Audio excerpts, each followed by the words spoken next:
The morning sun cast long shadows across the dusty main street of Independence, Missouri. When Elijah Cole first laid eyes on Judge Whitmore's mansion, it stood like a monument to Eastern prosperity amid the frontier town's weathered storefronts and saloons. Its white columns and manicured gardens a stark contrast to the rough-hewn world beyond its iron gates. Elijah adjusted his worn cavalry hat and checked the letter in his vest pocket one more time. The judge's message had been brief. Need experienced guide. Escort duty to Colorado territory. Generous compensation. After 3 months of scraping by on odd jobs and poker winnings, Elijah couldn't afford to be particular about the work he took. A Negro servant in pressed livery answered the door, eyeing Elijah's trail-worn appearance with poorly concealed disdain. "Judge Whitmore's expecting you, sir. This way." The interior was all polished mahogany and crystal chandeliers. A world away from the boarding houses and army camps Elijah had called home for the past decade. His spurs clinked against marble floors as he followed the servant to a study lined with leather-bound books. Judge Whitmore sat behind an imposing desk, silver-haired and sharp-eyed, with the bearing of a man accustomed to having his orders followed without question. He didn't rise when Elijah entered, merely gestured to a chair. "Mr. Cole, your reputation precedes you." The judge's voice carried the cultured tones of old Virginia. "Decorated cavalry officer, expert tracker, survived more Indian skirmishes than most men see in 2 lifetimes. That was a long time ago, Judge." Elijah remained standing, hat in hand. "These days, I'm just a man looking for honest work." Indeed. Whitmore studied him with the calculating gaze of someone weighing a horse for purchase. "I require someone to escort my daughter to Denver City. She's to be married to Harrison Blackwood of the Colorado Mining Corporation. The journey should take no more than 6 weeks if the weather holds. Straightforward enough. When do we leave?" "Tomorrow at dawn. You'll be paid $200 upon safe delivery, plus expenses." The judge opened a drawer and produced a leather pouch, tossing it onto the desk. "Consider this an advance on your fee." Elijah hefted the pouch, feeling the weight of gold coins. It was more money than he'd seen in months.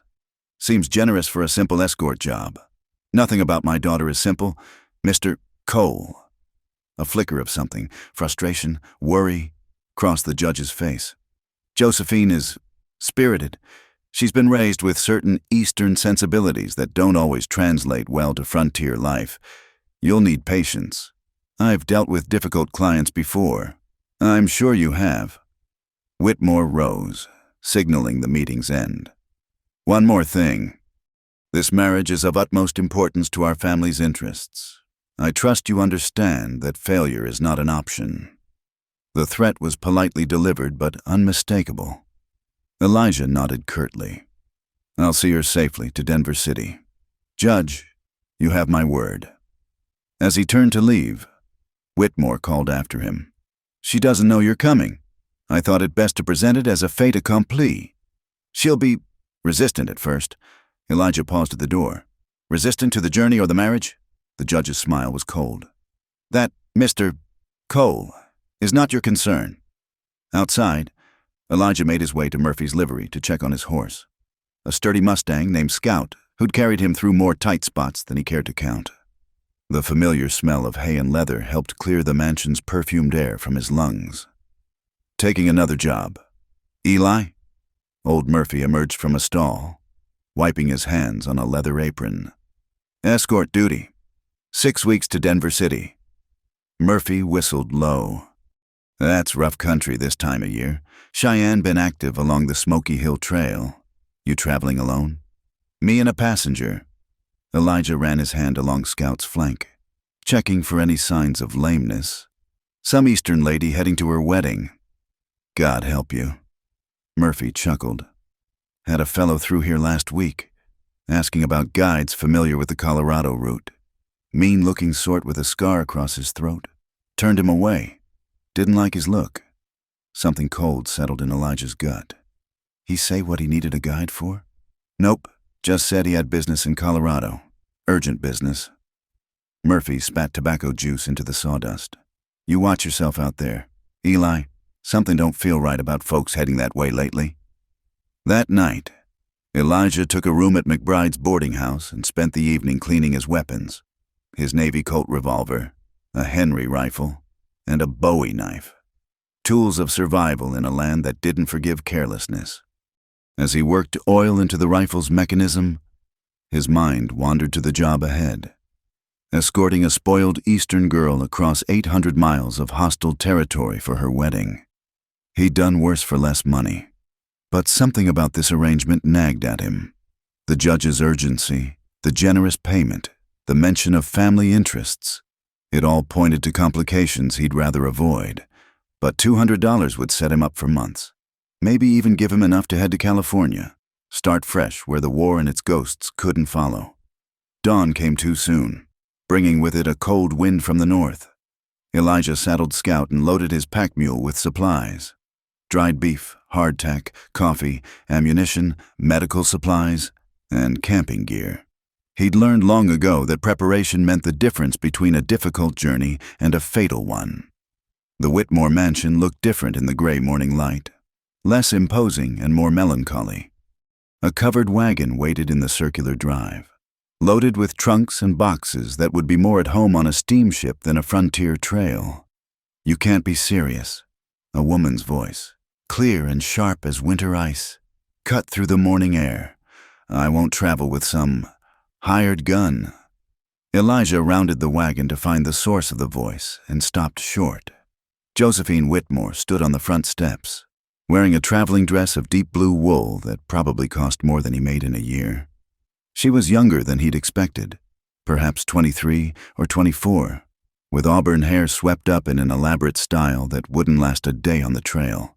Her green eyes blazed with fury as she faced her father. "Josephine, be reasonable," Judge Whitmore said, his tone suggesting this was a well-worn argument. "The territory is dangerous, mister. Cole comes highly recommended. I don't care if he comes recommended by President Grant himself." She turned those fierce eyes on Elijah, taking in his weathered face, trail clothes, and visible weapons with obvious distaste. "I don't need a bodyguard. If you insist on this farce of a marriage, at least allow me to travel with dignity." "Your dignity won't stop a Cheyenne arrow or a bandit's bullet," Elijah said mildly. "But if you'd prefer to make the journey alone, I'm happy to return the advance and find other work." She blinked, apparently surprised he'd addressed her directly. "You'd do that? Walk away from your fee?" "Ma'am, I've got no interest in dragging an unwilling woman across 800 miles of hard country. Either you want to get to Denver City safe, or you don't. Makes no difference to me." Judge Whitmore's face darkened. "Now see here, Cole. It's Miss Whitmore's decision." Elijah interrupted. "She's the one who'll be spending 6 weeks on the trail. If she'd rather take her chances alone, that's her choice to make." Josephine studied him for a long moment, something shifting in her expression. "You're not what I expected." "Likewise, ma'am." A ghost of a smile touched her lips, gone so quickly he might have imagined it. "Very well. Mr. Cole, since my father insists on treating me like cargo to be delivered, I suppose I have no choice but to accept your protection." She descended the steps with practiced grace, pausing beside him. "But understand this. I am not some frontier trollop to be ordered about. You'll address me as Miss Whitmore, and you'll keep your distance. Are we clear?" "Crystal clear. Miss Whitmore." He touched the brim of his hat. "We've got 3 hours of daylight to burn. Best get moving if we want to make Campbell's Creek by nightfall." She swept past him toward the wagon, head high and shoulders rigid. Judge Whitmore caught Elijah's arm as he turned to follow. "Remember what I said. Cole, safe delivery to Harrison Blackwood. Nothing more, nothing less." "Understood, Judge." But as Elijah watched Josephine supervise the loading of her trunks, berating a servant for rough handling, he wondered if either of them truly understood what they'd agreed to. The frontier had a way of stripping away pretense and revealing people's true nature. 6 weeks on the trail would test more than just their physical endurance. He helped Josephine into the wagon, noting how she avoided his touch as if he carried some contagion. Her maid, a timid girl named Mary, huddled among the luggage looking terrified. At least the judge had provided a decent team of mules and a Springfield wagon built for rough travel. "Ever driven a team before, Miss Whitmore?" Elijah asked as he checked the harnesses. "Of course not. That's what servants are for. Out here, everyone pulls their weight. Might want to learn." She gave him a look that could have curdled milk. "I'll keep that in mind. Mr. Cole."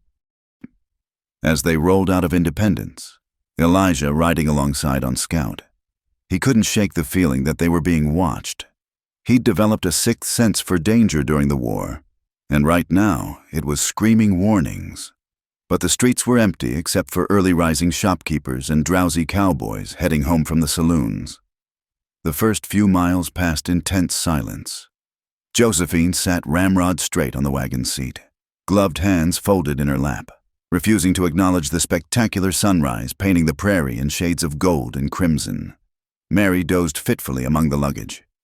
"How long have you been doing this?" Josephine asked suddenly, surprising him. "Scouting? Since the war ended. And before that?" "3rd Colorado Cavalry. 4 years fighting for the Union." She digested this information. "My father said you were decorated. Your father says a lot of things." "Meaning?" Elijah shrugged. "Meaning medals don't count for much out here. The frontier doesn't care about your past, only whether you're smart enough to survive the present." "How reassuring." Her voice dripped sarcasm. "Any other pearls of wisdom you'd care to share?" "Just one. That fancy hairdo of yours won't last past noon. Might want to consider something more practical." She touched her elaborate coiffure self-consciously. "I'll manage. Thank you." By the time they stopped for the midday meal, her prediction had proved optimistic. The wind had pulled half her pins loose, leaving auburn strands whipping around her face. She'd also discovered that a corset designed for Boston drawing rooms was poorly suited for wagon travel over rutted trails. Elijah built a small fire and set coffee to boiling while the women stretched their legs. He noticed Josephine watching him work, her expression thoughtful. "Problem, Miss Whitmore?" "I'm simply observing. In Boston, making coffee requires a proper kitchen and servants. Out here, you manage with a pot and an open fire. Coffee's coffee, whether it's served in china cups or tin mugs." He poured her a cup, noting her slight grimace at the bitter brew. "Though I'll admit this isn't exactly drawing room quality." "It's fine." She took another sip, managing not to shudder. "How far to this Campbell's Creek?" "Another 15 miles, give or take. We'll camp there tonight. Get an early start tomorrow." "Camp?" Mary spoke up for the first time, voice tremulous. "Outside? Unless you've spotted a hotel I missed." Elijah's patience was wearing thin. "Yes, outside, under the stars, the way folks have been sleeping since before houses were invented." Josephine placed a calming hand on her maid's arm. "We'll be fine. Mary, Mr. Cole surely knows what he's doing." It was the first civil thing she'd said about him, and Elijah found himself oddly pleased. He packed up the noon camp and they pressed on, the landscape gradually shifting from settled farmland to open prairie. The sky stretched endless above them, a dome of brilliant blue marked only by high, wispy clouds. Despite herself, Josephine seemed captivated by the vastness. "I've never seen so much nothing," she murmured. "It's not nothing. It's everything." Elijah gestured at the waving grass. Buffalo grass, blue stem, switchgrass, each one adapted to survive out here. See those dark spots on the horizon? Buffalo wallows, where the herds roll in the dust. And that circling hawk? He's hunting prairie dogs. The whole land's alive, if you know how to look. She studied him with those green eyes. "You love it out here." "It's honest. The land doesn't lie or pretend to be something it's not. Survive or die, simple as that." Rather harsh philosophy. Maybe, but at least you know where you stand. They reached Campbell's Creek as the sun touched the western horizon. Elijah had camped here before, a reliable water source with good sight lines and shelter from the wind. He unhitched the team and set them to graze while the women watched uncertainly. "I'll need help with the tent," he said, unpacking canvas and poles. "Surely that's not—" Josephine began, then stopped. "Show me what to do." Together they erected a simple A-frame tent for the women. Elijah would sleep under the stars, as was his preference. He built a fire ring with practiced efficiency, soon having a cheerful blaze going against the gathering dusk. Dinner was salt pork, biscuits, and more coffee. Not fancy, but filling. Josephine ate without complaint, though Mary picked at her food like a nervous bird. As darkness fell, the vast prairie came alive with night sounds, coyotes calling in the distance, the rustle of small creatures in the grass, the endless whisper of wind. "I've never heard anything like it," Josephine said softly, speaking more to herself than him. "In Boston, there's always noise, carriages, people, city sounds, but this is what the world sounds like without us in it." Elijah said, "Makes you feel small, doesn't it?" "Yes." She shivered, pulling her shawl tighter. Small and very alone. He added another log to the fire, sending sparks spiraling into the star-filled sky. "You're not alone, Miss Whitmore. That's what I'm here for." She looked at him across the flames, firelight dancing in her eyes. For a moment, the hostility was gone, replaced by something almost vulnerable. "Tell me truthfully, Mr. Cole, have you ever lost someone on a journey like this?" The question hit closer than she could know. Sarah's face flashed through his memory, another strong-willed woman. Another journey that ended in tragedy. "Once," he admitted. "But that was different. Wartime. Different rules." "What happened?" "Cheyenne raid on a supply convoy. I was scouting ahead, thought the route was clear. I was wrong." He stared into the fire, seeing other flames, hearing other screams. "Lost half the convoy, including someone important to you." It wasn't a question. Elijah nodded shortly. "Like I said, different situation, won't happen again." "How can you be sure?" "Because I learned from it. Check everything twice. Trust your instincts. Never assume you're safe." He met her gaze squarely. "I'll get you to Denver City. Miss Whitmore, whatever else happens, you have my word on that." She was quiet for a long time, watching the fire burn down to coals. Mary had already retreated to the tent, soft snores drifting through the canvas. Finally, Josephine stood, brushing dust from her skirts. "Good night, Mr. Cole. Thank you for being honest with me. Good night, Miss Whitmore." She paused at the tent flap. "Josephine, if we're to spend 6 weeks together, you might as well use my given name." Before he could respond, she disappeared inside. Elijah sat by the dying fire, rifle across his knees, and settled in for the first watch of many. Somewhere in the darkness, a coyote howled, and he found himself thinking about green eyes and autumn hair, about promises made and promises broken. The journey had only just begun, but already he sensed that delivering Josephine Whitmore to her wedding would be the least of his challenges. The frontier had a way of changing people, stripping away the civilized veneer to reveal what lay beneath. He wondered what it would reveal about her. More importantly, he wondered what it would reveal about himself. The 4th day out from Independence brought them to the edge of the Flint Hills, where the trail wound through a maze of limestone ridges and narrow valleys. Elijah had been watching the western horizon all morning, not liking the wall of yellow-brown clouds building there. "We need to find shelter," he told Josephine, who had taken to riding beside him on the wagon seat while Mary dozed in back. "Dust storm coming." She squinted at the horizon. "It's miles away. Surely we have time?" "Out here, weather moves fast. Trust me." But the only shelter in sight was a narrow canyon cutting through the hills. Elijah didn't like it. Too many places for ambush, but with the storm bearing down, they had no choice. He urged the mules into the canyon just as the first gusts hit, carrying stinging sand and debris. "Get in the back with Mary," he shouted over the rising wind. "Cover yourselves with blankets." For once, Josephine didn't argue. She scrambled over the seat as Elijah fought to control the spooked mules. The world dissolved into a howling wall of dust and wind that turned day into twilight. He pulled his bandana over his nose and mouth. Squinting against the assault, Scout pressed close to the wagon, head down, trusting Elijah to guide them through. The canyon walls offered some protection, but the wind still screamed overhead, dropping visibility to mere feet. Elijah had weathered storms before, but always with proper shelter. Here, exposed in the narrow defile, they were vulnerable.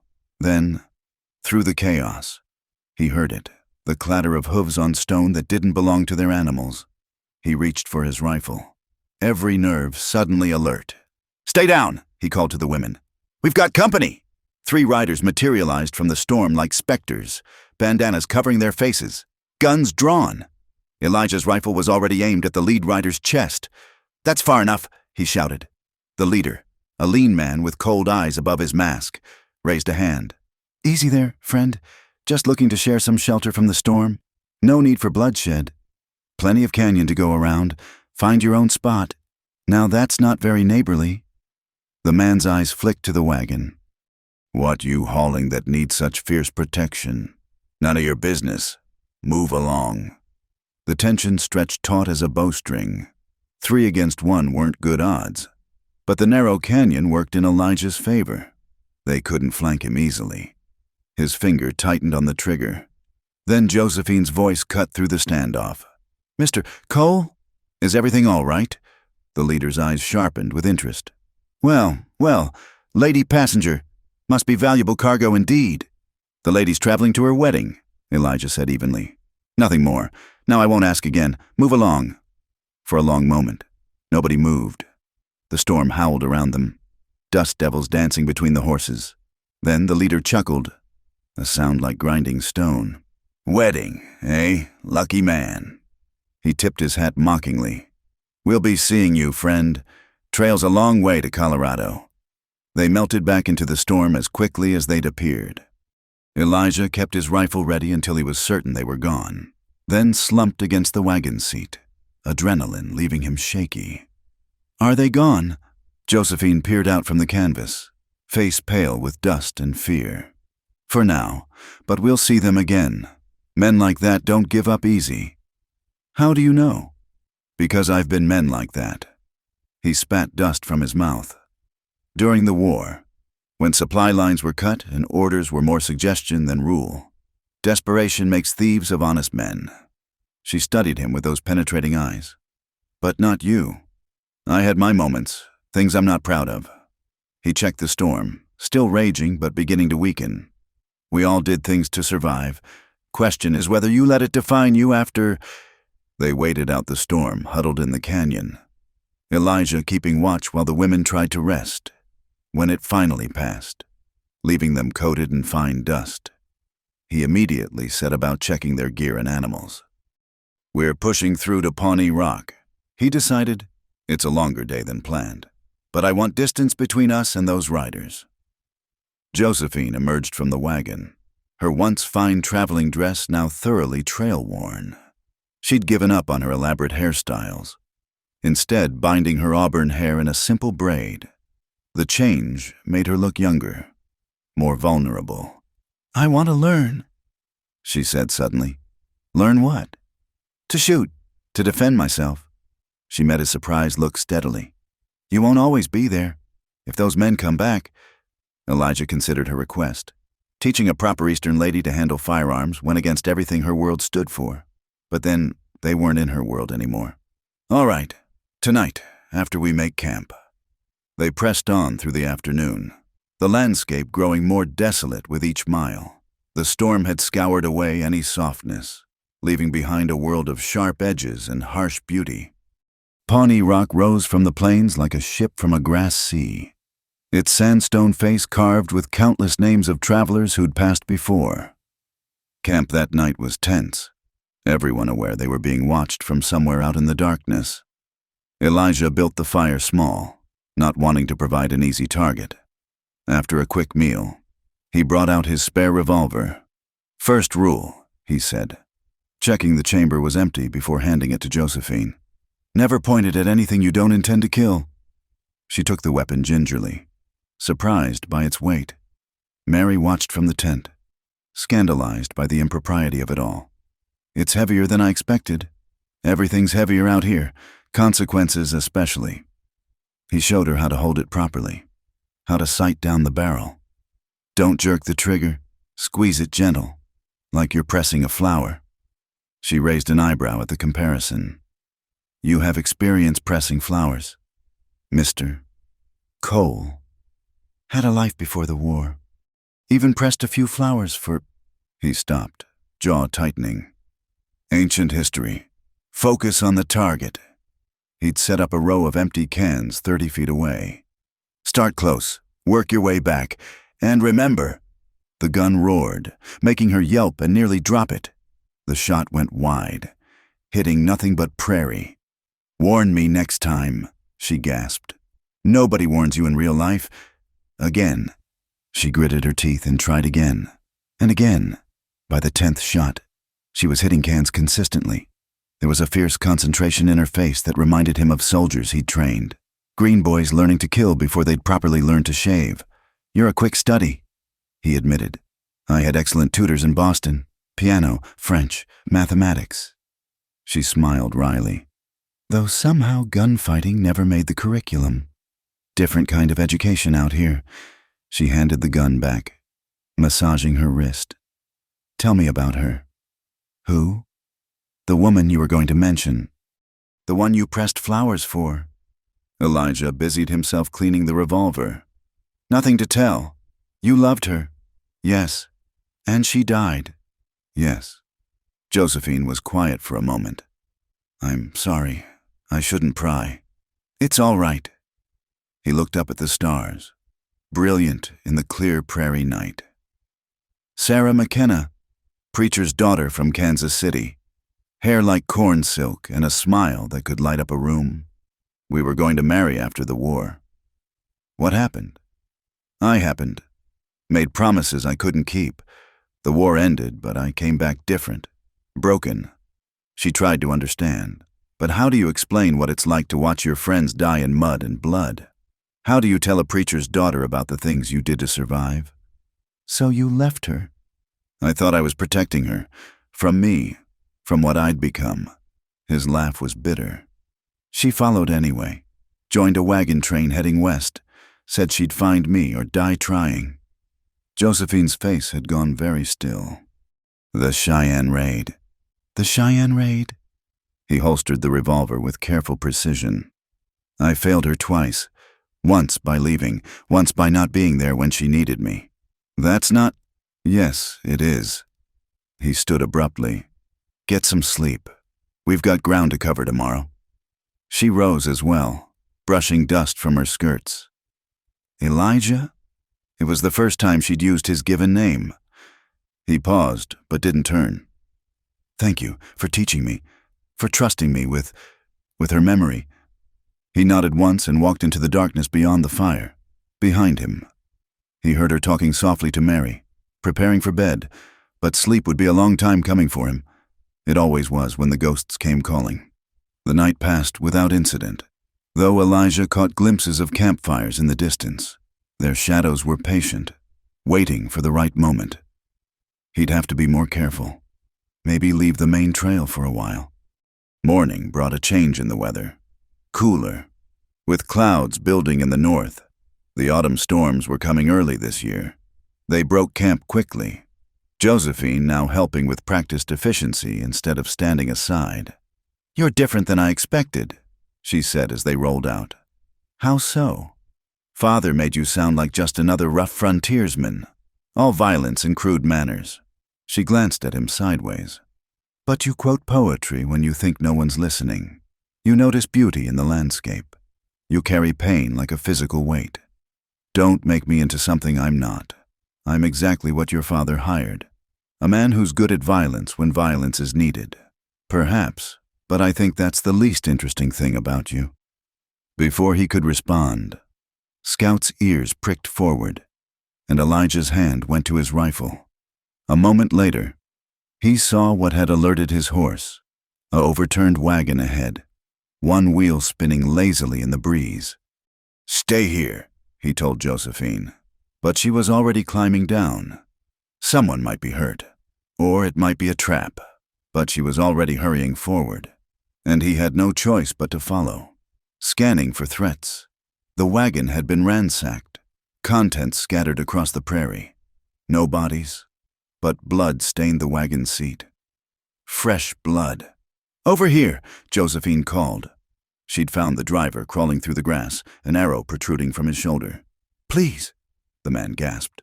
"My family. They took my family." Elijah knelt beside him, assessing the wound. Survivable, if treated soon. "Who took them? Indians?" "No, white men, dressed like Indians. Took my wife, my daughter." The man clutched Elijah's shirt. "Please, she's only 15. Josephine had gone pale. "We have to help them." "We don't even know which way they went." "Then find out." Her green eyes blazed. "You're supposed to be this great tracker, aren't you?" He wanted to tell her it was none of their business, that getting involved would only put her in danger. But looking at her fierce expression, remembering another woman who'd needed help and hadn't gotten it, he found himself nodding. "Mary, tend his wound," he ordered. "Josephine, get the medical supplies. I'll cut for sign." It didn't take long to find the trail. 6 riders heading northeast, moving fast but not bothering to hide their tracks. They were confident, cocky. That would be their mistake. "I can catch them," he told Josephine. "But not with the wagon. I'd have to go alone." "Then I'm coming with you." "Like hell you are. That could be me." She gestured at the wounded man. "That could be any woman traveling out here. I won't sit by and do nothing." "Your father?" "My father isn't here, and if he were, I'd tell him the same thing I'm telling you. Some things matter more than reaching Colorado on schedule." He studied her, this complex woman who was nothing like he'd expected. "Can you ride? Really ride? Not some side-saddle trot through a Boston park?" "I can learn." Against his better judgment, he found himself saddling the gentlest of their spare horses. "If we do this, you follow my orders without question. No heroics, no arguments. We get those people back and get out." Agreed. They left Mary with the wounded man and the wagon, Elijah trusting that the raiders wouldn't double back while they had fresh captives to concern them. He set a hard pace, Josephine gamely keeping up despite her inexperience. The trail led to a series of low bluffs cut by dry washes, perfect ambush country. Elijah signaled for quiet, and they dismounted, creeping forward on foot. The raiders had made camp in a wash, confident in their isolation. Elijah counted 6 men, just as the tracks had indicated. The woman and girl were tied to a wagon wheel, clothing torn but apparently unharmed so far. "Wait here," he breathed in Josephine's ear. "When the shooting starts, get to the captives. Cut them free and get them out." "What about you?" "I'll manage." He circled wide, using every scrap of cover. The war had taught him patience, how to move like smoke through hostile territory. The raiders were passing a bottle, laughing at something. They never saw him coming. His first shot took the leader in the chest, spinning him into the fire. The second dropped a man reaching for his rifle. Then chaos erupted. Gunfire and shouts and confusion. Josephine didn't wait. She sprinted from cover, a knife in hand, making for the captives.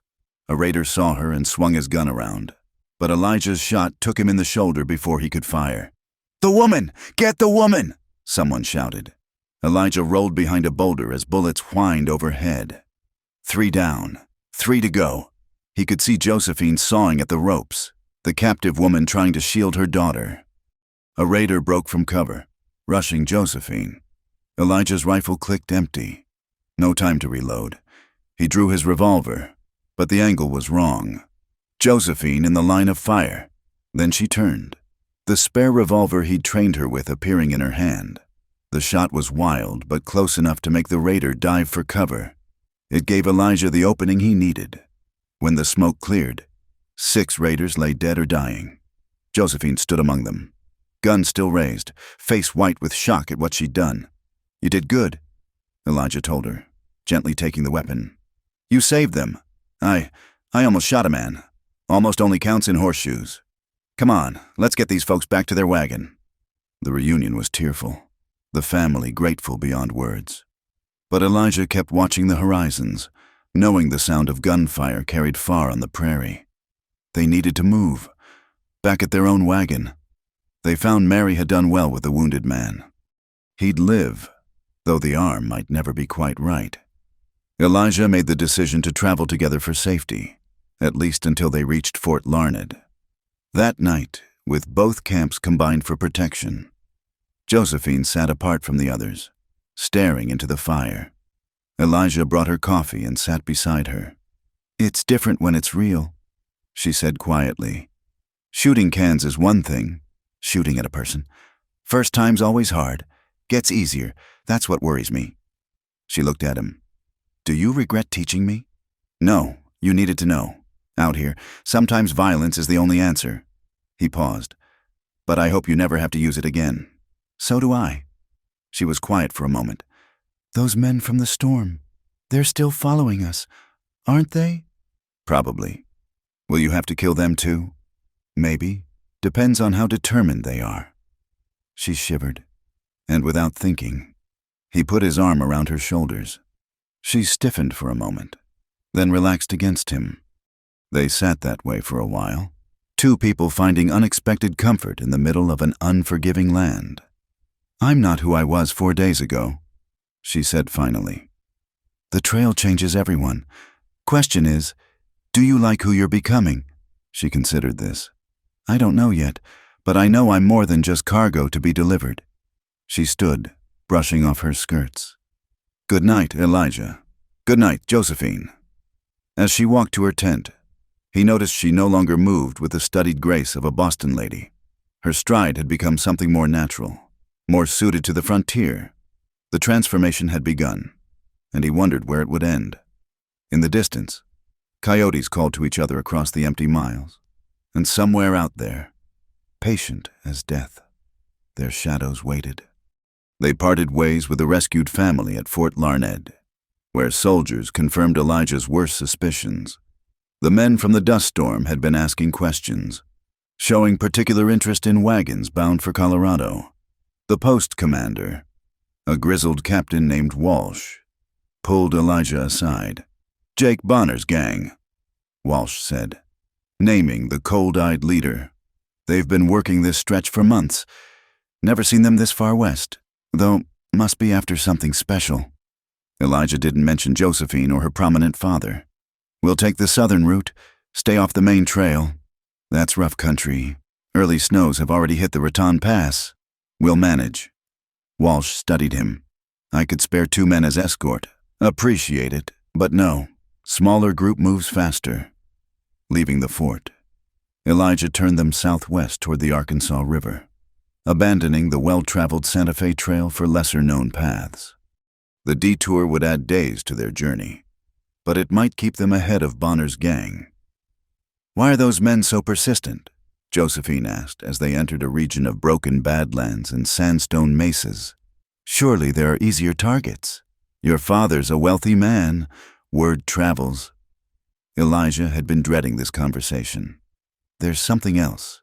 That marriage of yours. Harrison Blackwood doesn't just own mines. He controls water rights, railroad easements, political connections. Whoever controls him controls half of Colorado." Her voice was flat. "And whoever controls his wife controls him. I'm not just a bride. I'm a business transaction." "You knew?" "Of course I knew. Father's been planning this for years. Why do you think I was so angry?" She laughed bitterly. "I'm not a person to him. I'm a commodity to be traded for influence." They pushed deeper into the Badlands as the day waned, the landscape growing increasingly hostile. Twisted junipers clung to cliff faces, and the trail narrowed to barely more than a goat path. As they rounded a sharp bend, Elijah's worst fears materialized. A landslide had blocked the route completely. "We'll have to backtrack," he said, studying the jumbled rocks.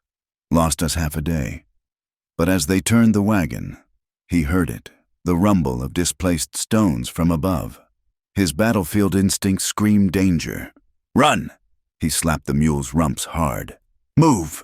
The hillside came apart in a roar of dust and stone. Elijah grabbed Scout's reins with one hand and Josephine with the other, hauling her from the wagon seat as tons of rock crashed down where they'd been moments before. They hit the ground hard, rolling away as the landslide swept the wagon off the trail. Mary's scream cut through the chaos before being swallowed by the thunderous cascade. When the dust settled, the wagon was gone, buried under tons of rubble. Of Mary. There was no sign. "Mary!" Josephine scrambled toward the slide, but Elijah caught her. "We have to help her. She's gone." He held her as she fought him, then collapsed against his chest, sobbing. "I'm sorry. There's nothing we can do. This is my fault. If I hadn't insisted on leaving the main trail. This wasn't natural." Elijah studied the cliff face, seeing tool marks, the deliberate placement of the slide. "Bonner's work. He's hurting us." Josephine pulled back, eyes red but suddenly focused. "Into what?" "Nothing good. They salvaged what they could from their pack animals, bedrolls, some food, ammunition, his rifle. Everything else was buried with poor Mary. As night fell, they took shelter in a shallow cave, no fire to betray their position." "What do we do now?" Josephine asked, her voice steady despite everything. "We survive, get to high ground at first light, find a way around, and then, one problem at a time." She was quiet for a while, pressed against him for warmth in the cold desert night. "Tell me we'll make it. We'll make it. Liar." "Maybe, but it's a good lie." She laughed despite herself. A sound like water in the desert. "You're a strange man. Elijah Cole, cynical and hopeful at the same time. War does that, shows you the worst of humanity, but also the best. Men dying for strangers, sharing their last water, carrying wounded enemies to safety." He shifted, checking the cave entrance. "You see enough of both. You learn to expect nothing and hope for everything. Which am I, the worst or the best?" He looked down at her. This Boston lady turned frontier survivor. "You're something else entirely." "What?" "Unexpected." They dozed fitfully, taking turns on watch, near dawn. Elijah heard movement outside. He touched Josephine's shoulder, and she came instantly alert. Another change the trail had wrought. 3 men were examining the landslide by moonlight. Not Bonner's gang. These were Apache, probably a hunting party. They could be allies or enemies, depending on their mood and tribal affiliation. One of them found tracks leading to the cave. He called softly to the others, and they approached with the fluid grace of men born to this land. "Stay calm," Elijah whispered. "Let me talk." He stepped out slowly, hands visible but near his weapons. The lead Apache was young, perhaps 25, with intelligent eyes that missed nothing. "You are the ones who killed the white raiders," the Apache said in accented English. It wasn't a question. They had captives. Women. "We know. We watched." The warrior studied him. "You fight like a soldier, but you travel with only a woman now. Strange. Our companion died in the landslide. The one your enemies caused. Not our enemies, yours." The Apache smiled thinly. "The man Bonner seeks someone, offers many guns for information, and we do not like Bonner. He sells whiskey to our young men, steals our women." The warrior glanced past him to where Josephine stood in the cave mouth. "Your woman, she is important. She's under my protection." "Ah." The warrior seemed to come to a decision. "There is another trail, old, difficult. We will show you, for a price. Name it. The rifles you took from the raiders. We have need of such weapons." Elijah had grabbed 3 rifles from the ambush site, knowing they might prove valuable. "Done. Come. We must move before the sun finds us." The Apache trail was indeed old and difficult, winding through narrow slots in the rock where they had to lead the horses single file. The warriors moved ahead and behind, silent as shadows. Josephine stayed close to Elijah, trusting his judgment. They climbed steadily upward, the air growing thin and cold. By midday, they'd reached a high plateau dotted with pine and aspen, their leaves already turning gold with early autumn. "From here, you go north," the lead warrior said, pointing to a distant pass. 2 days to the mining town of Trinidad. Bonner cannot follow this way. His horses are too soft, his men too clumsy. We're grateful, Elijah said, handing over the promised rifles. The warrior examined the weapons with satisfaction, then looked at Josephine. Your woman is stronger than she appears. The land has marked her. What do you mean? Some people the land rejects. Others, it claims. She has been claimed. He smiled at Josephine. You will not have the life you expected, white woman, but perhaps you will have the life you need. With that cryptic pronouncement, the Apache melted away into the forest, leaving them alone on the high plateau. What did he mean? Josephine asked. About the land claiming me? Apache believe the land chooses people, changes them to match its needs. It's their way of explaining why some folks thrive out here while others wither. And have I been changed? Elijah looked at her, travel-worn dress, sun-darkened skin, calloused hands, eyes that had seen death and kept their strength. What do you think? Instead of answering, she moved to the edge of the plateau, gazing out at the vast expanse of mountains and valleys spread below. The wind whipped her auburn braid, and for a moment she looked wild, untamed, like she'd always belonged to this fierce landscape. I can't go back, she said quietly. Even if we reach Colorado, even if I marry Harrison Blackwood, I can't go back to being that sheltered girl from Boston. Nobody's asking you to, aren't they? She turned to face him. What do you think happens when we reach Trinidad? You collect your fee, deliver me like the cargo I am, and ride away? That was the plan. Was. The word hung between them, loaded with possibility. Elijah found himself moving closer, drawn by something stronger than wisdom. Plans change, he said roughly. Do they? She was close enough now that he could see gold flecks in her green eyes, count the freckles the sun had brought out across her nose. What's changed, Elijah? You know what? I want to hear you say it. I can't. Your promise to another man. I gave my word to your father. Words. She laughed, but there was pain in it. Is that all we are? Promises and obligations and words? Sometimes words are all that separate us from chaos, and sometimes they're chains that keep us from living. She reached up, fingers tracing the scar on his jaw where a Confederate saber had marked him years ago. The touch was electric, sending heat through him like lightning. Josephine, I know, she whispered. I know all the reasons why not. But out here, with death following us and civilization so far away, do those reasons matter? He caught her hand, meaning to push it away. Instead, he found himself pressing it against his cheek, closing his eyes against the sweetness of it. They have to matter, he said, but his voice lacked conviction. Why? Because I've already lost one woman I loved. I won't survive losing another. The admission hung between them, raw and honest. Josephine's eyes filled with tears, but she didn't pull away. Then don't lose me, she said simply. He kissed her then, all his carefully maintained control shattering like ice in spring. She met him with equal fervor, months of proper Boston breeding falling away to reveal the passionate woman beneath. When they finally broke apart, both breathing hard, the world had shifted on its axis. This complicates things, Elijah said. Everything about my life is complicated. She smiled, a real smile that transformed her face. At least this complication is my choice. They made camp early that day, finding a sheltered grove near a clear mountain stream. Without the wagon, their supplies were limited, but somehow it didn't matter.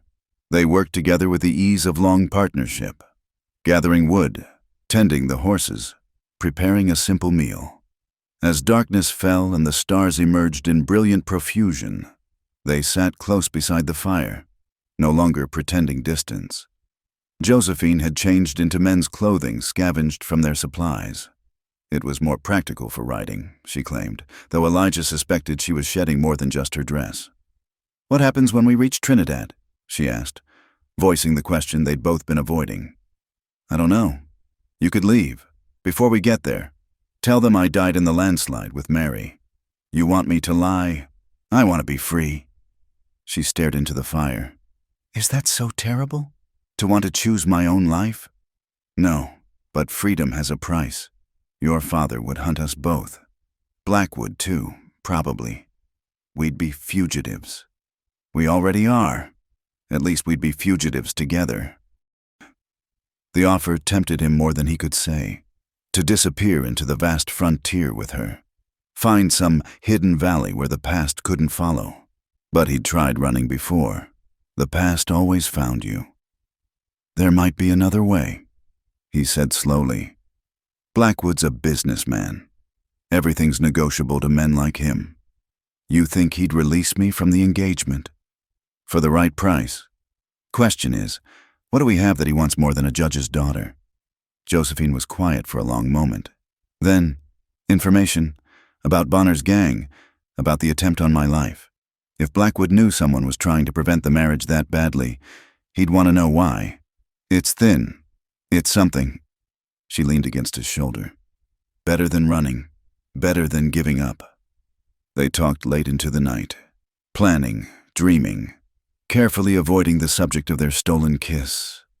But when Josephine finally dozed off against him, Elijah allowed himself a moment of pure contentment. The stars wheeled overhead. Ancient and indifferent. Somewhere in the darkness, predators hunted prey, the eternal dance of survival playing out. But here, in this small circle of firelight, two damaged souls had found something worth fighting for. Tomorrow would bring new challenges. Bonner was still out there, patient as a rattlesnake. Trinidad was still days away, and with it, all the complications of civilization. But tonight, Elijah held Josephine close and allowed himself to believe that sometimes, against all odds, the world might grant a second chance at happiness. The Apache warrior had been right. The land had claimed them both, stripping away who they'd been to reveal who they might become. The question now was whether they were brave enough to accept the transformation. As the fire died to embers and the night grew cold, Elijah pulled a blanket around them both. Josephine murmured in her sleep, pressing closer. He breathed in the scent of her hair, memorizing this moment against whatever came next. The trail ahead was uncertain, but for the first time in years, he had a reason to see it through. Not for money, not for honor, but for the possibility of a future written in their own hand. In the distance, a wolf howled, calling to its mate across the empty miles. Elijah smiled grimly and held Josephine tighter. Let Bonner come. Let the whole world come. He'd found something worth defending, and this time, he wouldn't fail. The next 2 days passed in a strange mixture of tension and sweetness. They rode hard through mountain passes and alpine meadows, always watching for signs of pursuit, but in the quiet moments between, something had fundamentally shifted. The careful distance they'd maintained was gone, replaced by casual touches, shared smiles, and 1,000 small intimacies. On the second night, with Trinidad just a day's ride away, they made camp beside a mountain lake so perfectly still it mirrored the stars. The temperature had dropped sharply, autumn asserting itself in earnest, and their single fire seemed small against the vast darkness. Tomorrow changes everything, Josephine said, sitting close beside him, their shoulders touching. Maybe not. Elijah poked at the fire, sending sparks spiraling upward. We still have choices. Do we? She turned to look at him, face half in shadow. Sometimes I feel like we're just leaves in a river, swept along by currents we can't control. Even leaves can catch on branches, find eddies, change course. He met her gaze. Nothing's written until we write it. She smiled sadly. You're more romantic than you pretend to be. Don't let that get around. I have a reputation to maintain. The attempt at levity fell flat. They both knew that by tomorrow night, everything would be decided one way or another. The freedom of the trail, the simplicity of survival, would give way to the complex realities of civilization. I wish, Josephine started, then stopped. What? I wish we could just stay here, build a cabin, live off the land, forget the rest of the world exists. It's a nice dream, but just a dream. Dreams have power. Sometimes they become real if you want them badly enough. She shifted closer, and he put his arm around her, drawing her against his side. Do you want it badly enough, Elijah? What I want and what's right aren't always the same thing. That's not an answer. He was quiet for a long moment, wrestling with truths he'd kept buried. Yes, he said finally. I want it. Want you. More than I've wanted anything since Sarah. Since Sarah. The name no longer hurt to say. He realized, somewhere on this journey, the wound had finally begun to heal. But wanting isn't enough. You deserve better than a life in hiding. What if I disagree? What if I think a life in hiding with you is better than a life in the open with a man I don't love? Then I'd say the trail has made you delirious. She pulled back to look at him. I'm serious. Elijah, when we get to Trinidad, I'm going to tell Blackwood I won't marry him. Whatever happens after that, happens.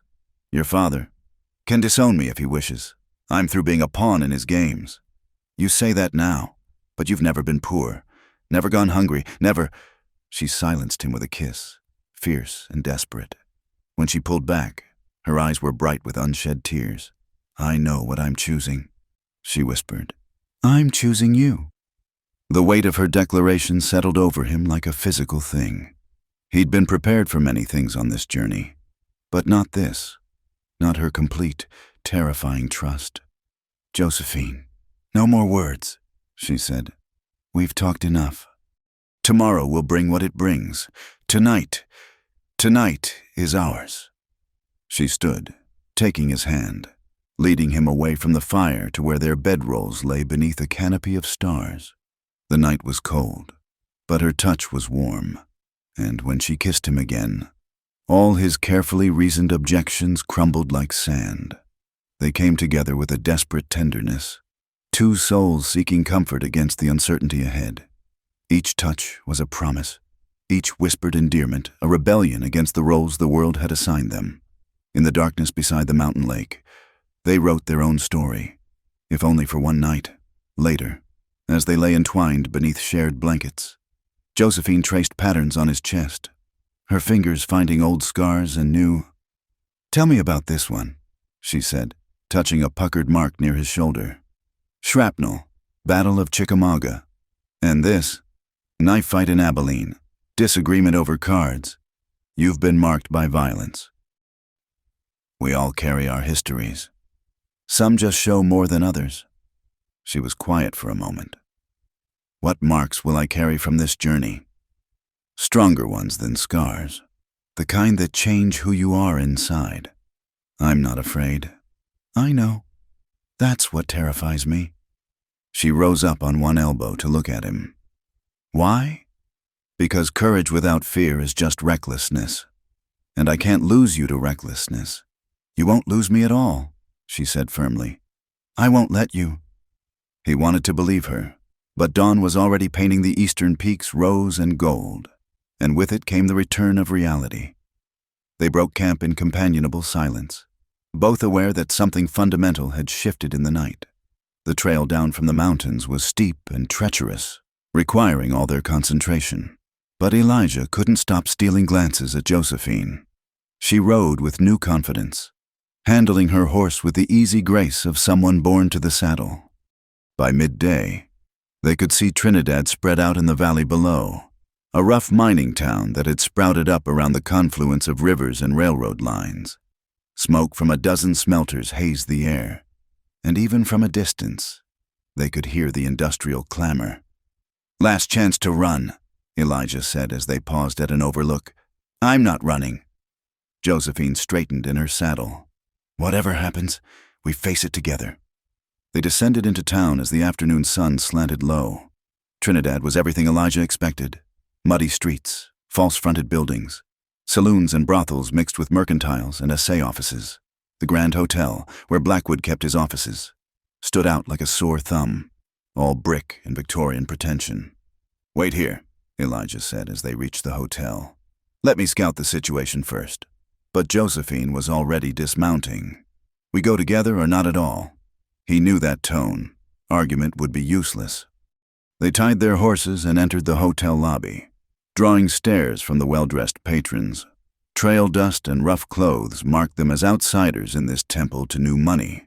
"We need to see Harrison Blackwood," Elijah told the desk clerk, a nervous man with pomaded hair. "Mr. Blackwood is in a meeting. If you'd care to wait, tell him Judge Whitmore's daughter has arrived." Josephine's voice cut like crystal. "I think you'll make time." The clerk's eyes widened. He scurried away, returning moments later with an invitation to the third-floor suite. They climbed carpeted stairs, Elijah's hand near his gun, every instinct screaming danger.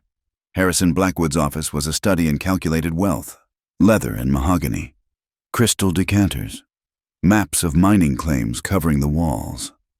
The man himself stood by the window, younger than Elijah had expected, perhaps 35, with the soft look of someone who paid others to do his hard work.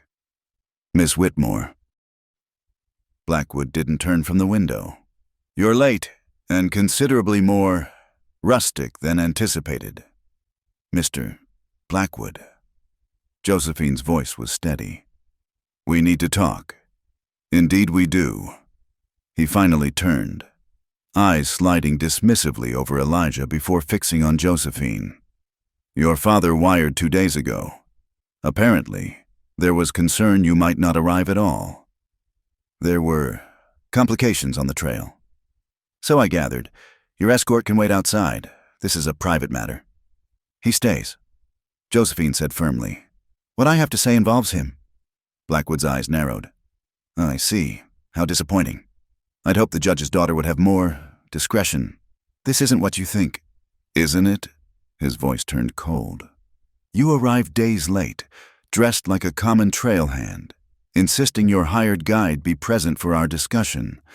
What else am I to think?" "You can think whatever you like," Josephine said.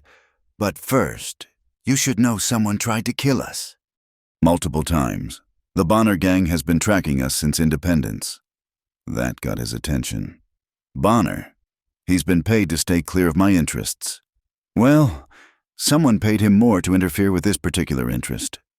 Elijah spoke for the first time. "Question is who and why." Blackwood moved to his desk, fingers drumming on the polished surface. "You're suggesting someone wants to prevent this marriage badly enough to hire killers?" "That's exactly what we're suggesting," Josephine said. "The question is, who benefits if our arrangement fails?" "Several parties. Actually." Blackwood poured himself whiskey, not offering any to his guests. "I have competitors who'd love to see my alliance with your father crumble. Your father has enemies who'd enjoy watching his plans fail. And then there's—" He trailed off, eyes calculating. "There's what?" Elijah prompted. "Nothing. Business matters." But his tell was obvious, a slight twitch of his left eye that any poker player would recognize. "Mr. Blackwood," Josephine said, "I came here to dissolve our engagement, but now I'm wondering if there's more at stake than anyone told me." "Dissolve?" He laughed, but it was forced. "My dear girl, you can't simply dissolve a contract because the journey was difficult." "This isn't about the journey." She moved closer to his desk. "This is about honesty. What aren't you telling me? What's really at stake here?" Blackwood was quiet for a long moment, clearly weighing his options. Finally, he sighed. "Sit, both of you. This may take some explaining." They took chairs across from his desk, Elijah keeping his hand free for his gun. Blackwood noticed and smiled grimly. "Expecting trouble, Mr. Cole, and I always expect trouble. Wise man." Blackwood refreshed his drink. "Very well. Cards on the table. This marriage isn't just about uniting our family's interests. It's about preventing a war." "A war?"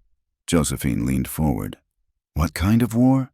"The kind that's been brewing since the railroad came west. Control of water rights, mineral claims, transportation routes. It all hinges on political influence. Your father controls judges and legislators in Missouri. I control them in Colorado. Together, we can maintain peace. Apart, someone else steps into the vacuum." Elijah finished. "Someone like Samuel Morrison." Blackwood's eye twitched again. "You know Morrison?" Know of him, railroad baron out of Kansas. Been buying up land along the proposed southern route. Buying up and forcing out. Blackwood corrected. Morrison doesn't believe in competition. He believes in monopoly. If he can prevent this marriage, break the alliance between your father and me, he gains control of both territories. Josephine said slowly, My God, this was never about me at all. Everything is about power, Miss Whitmore. You're simply the currency in this particular transaction. She stood abruptly. No, I refuse to be anyone's currency. Refuse all you like. The stakes remain the same. Blackwood's voice hardened. Walk away from this marriage, and Morrison wins. How many small ranchers and farmers will he destroy? How many towns will he strangle with his monopolies? That's not my responsibility. Isn't it? He leaned back in his chair. You wanted honesty. Here it is. Marry me, and we maintain balance. Refuse, and watch Morrison turn this territory into his personal kingdom. Your choice. The room fell silent except for the tick of an ornate clock. Elijah watched Josephine struggle with the weight of revelation. Saw the moment her shoulders sagged under it. There has to be another way, she said quietly. Perhaps. Blackwood studied them both. You say Bonner's been trying to kill you. Prove Morrison hired him, and everything changes. Without Morrison, the other vultures will circle but lack the power to act. How do we prove it? Elijah asked. Bonner's still out there, isn't he? Bring him in. Make him talk. Blackwood smiled coldly. I'll even pay your standard rate, Mr.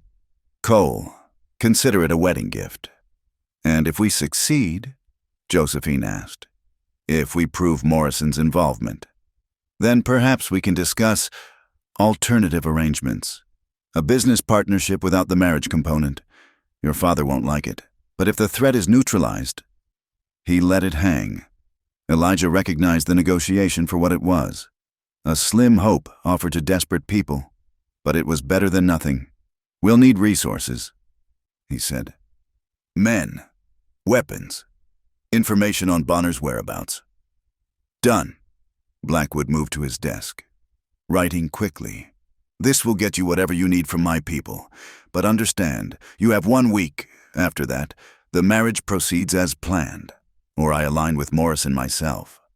Self-preservation. You understand. We understand. Josephine took the paper. 1 week. They left the office in tense silence, the weight of new knowledge heavy between them.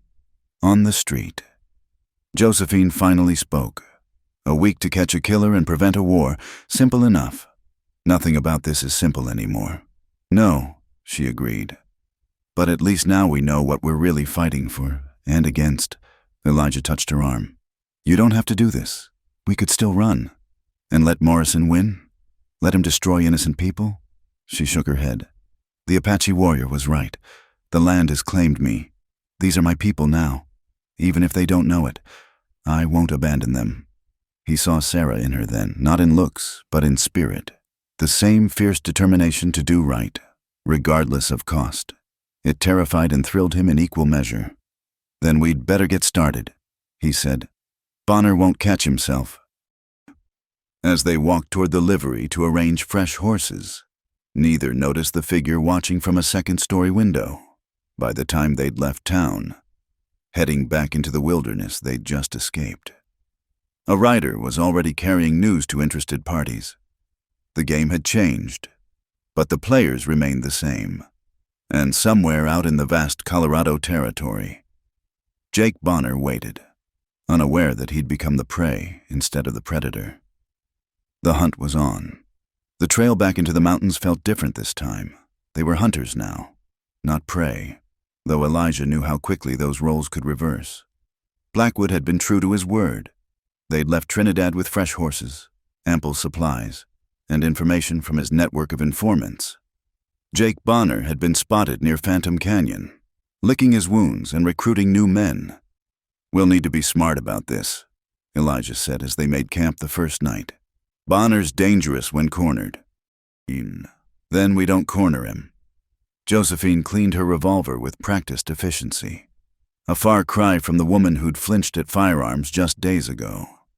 We draw him out. With what bait? She looked up, green eyes steady. Me? Absolutely not. Think about it. He's been paid to stop this marriage. If he hears I'm traveling back to Trinidad with minimal guard, trying to escape the wedding. She shrugged. He'll come to us? It's too dangerous. Everything we do is dangerous. She set aside the gun, moving to sit beside him. But this is our best chance. You know it is. He did know it, which made it worse. Using Josephine as bait went against every protective instinct he'd developed, but tactically, she was right. Bonner would be cautious about walking into a trap, but if he thought he had another chance at his target.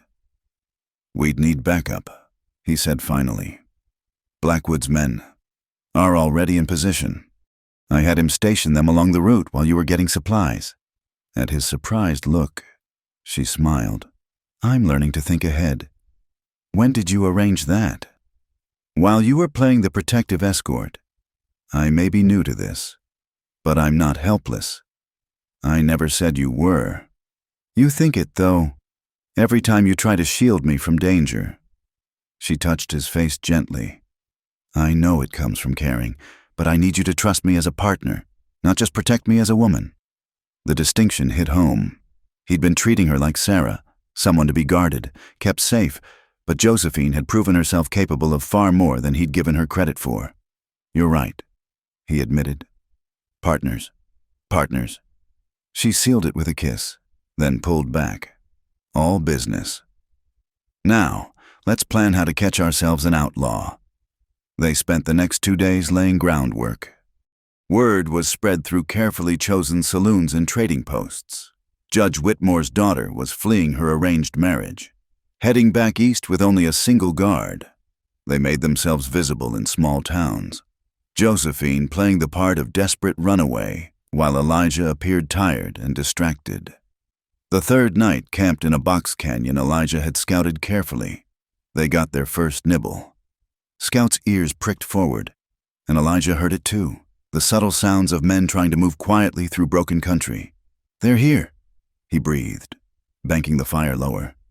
Josephine nodded, moving to her assigned position with calm efficiency. They drilled this scenario, knew their roles. She would remain visible by the fire while Elijah melted into the shadows. The attack came from 3 directions at once. Bonner had learned from their previous encounters. 6 men burst from cover, guns drawn, expecting easy prey. Instead, they found themselves in a crossfire as Blackwood's men emerged from concealment. Drop your weapons, Elijah commanded, rifle trained on Bonner's chest. For a moment, the scene balanced on a knife's edge. Then Bonner laughed, a sound like grinding stone.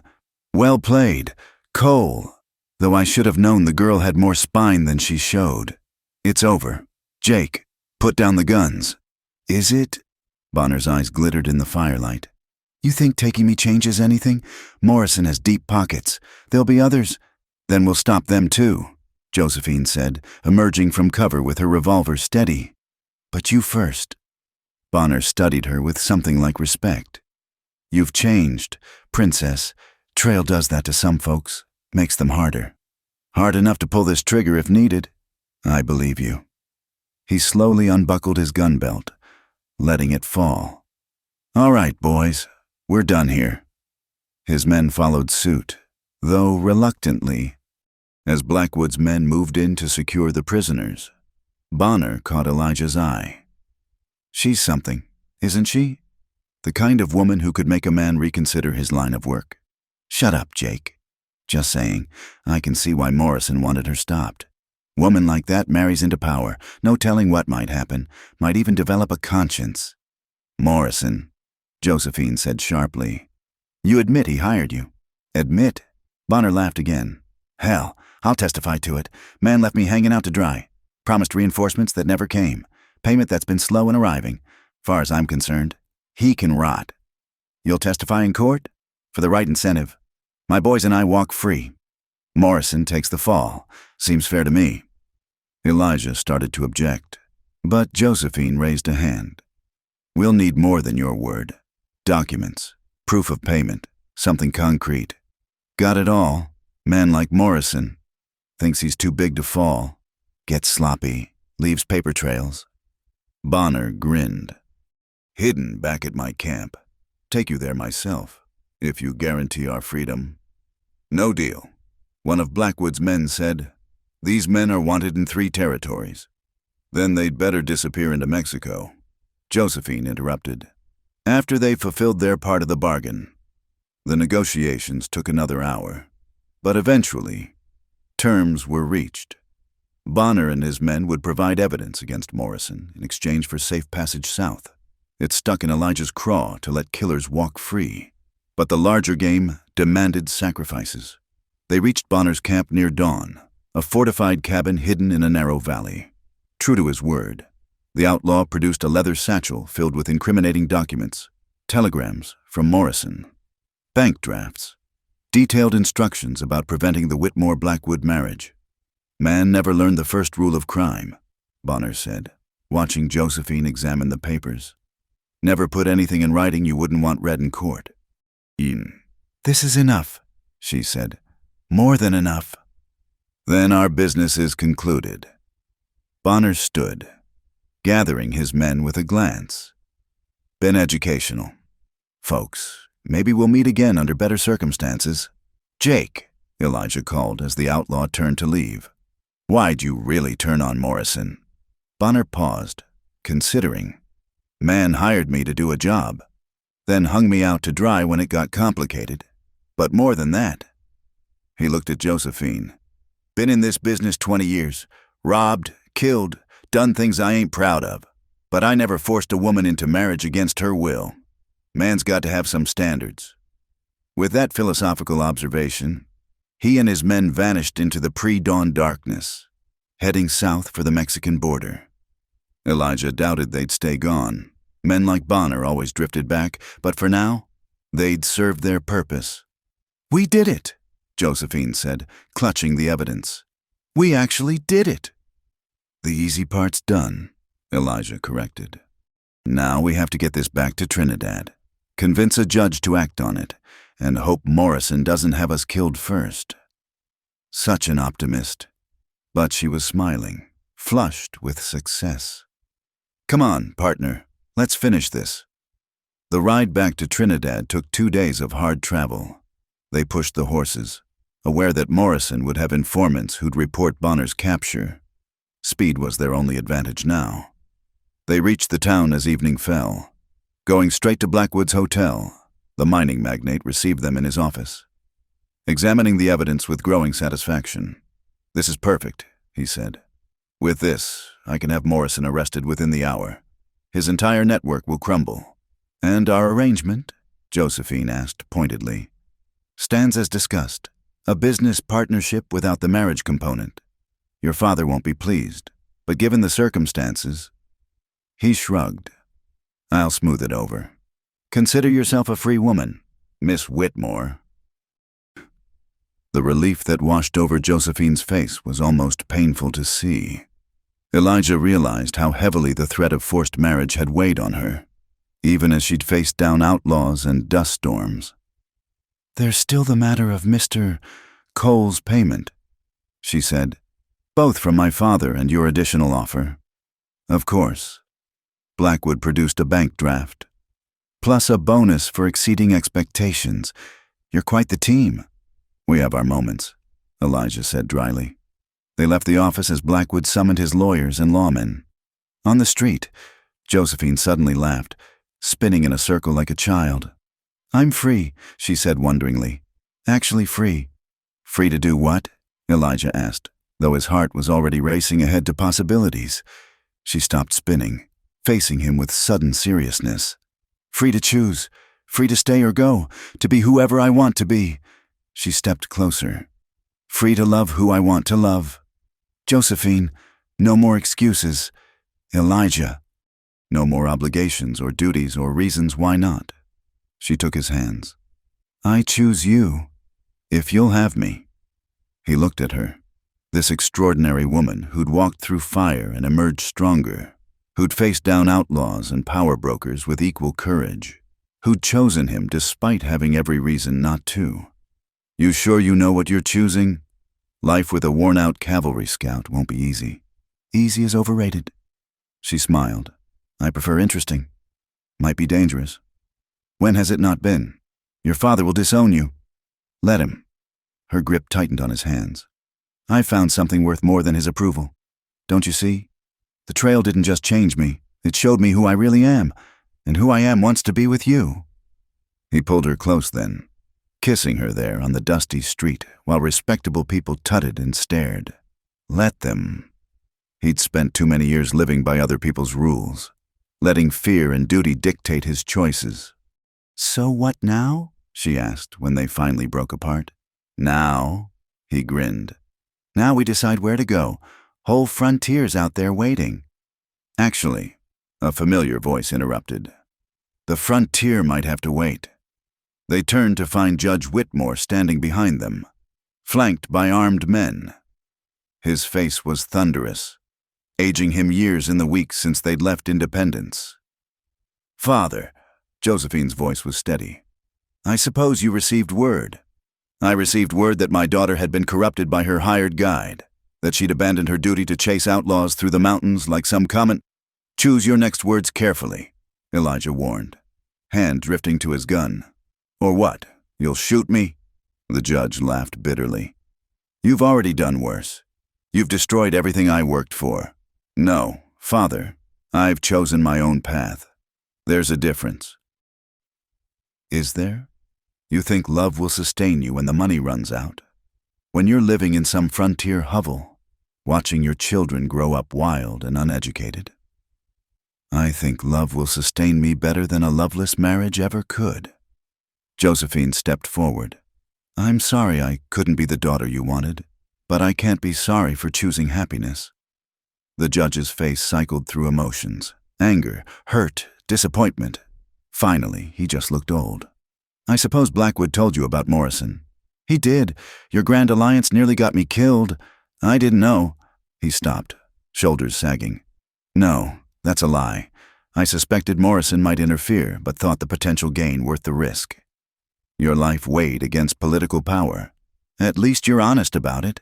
Honesty seems to be the theme of the day. He studied them both. You truly choose this man? This life? I do. Then I suppose there's nothing more to say. He turned to go, then paused. Your mother would have liked him. I think she always said I valued the wrong things. Father, be happy. Josephine, it's more than I managed. He walked away, his men following. Josephine started after him, but Elijah caught her arm. Let him go. He needs time to adjust. Will he? Adjust? Maybe, maybe not, but that's his choice to make. She leaned against him, suddenly exhausted. It's really over, isn't it? All of it? The old life? Yes, but the new one's just beginning. Where do we go? What do we do? Whatever we want. He kissed the top of her head. That's the beauty of freedom. It's full of possibilities. As they walked toward the livery to collect their horses, Morrison's arrest was already causing commotion in the streets. The power structure of the territory would shift. New alliances would form. But that was tomorrow's concern. Tonight, they had each other and the open trail ahead. It was enough. More than enough.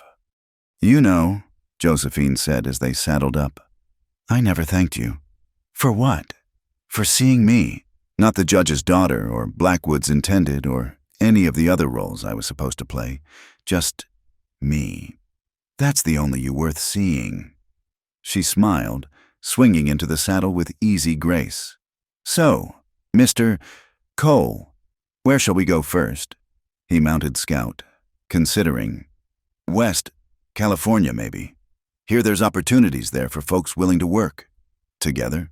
Can't imagine it any other way. They rode out of Trinidad as the sun set behind the mountains, painting the sky in shades of rose and gold. Behind them lay the complications of civilization, the weight of other people's expectations.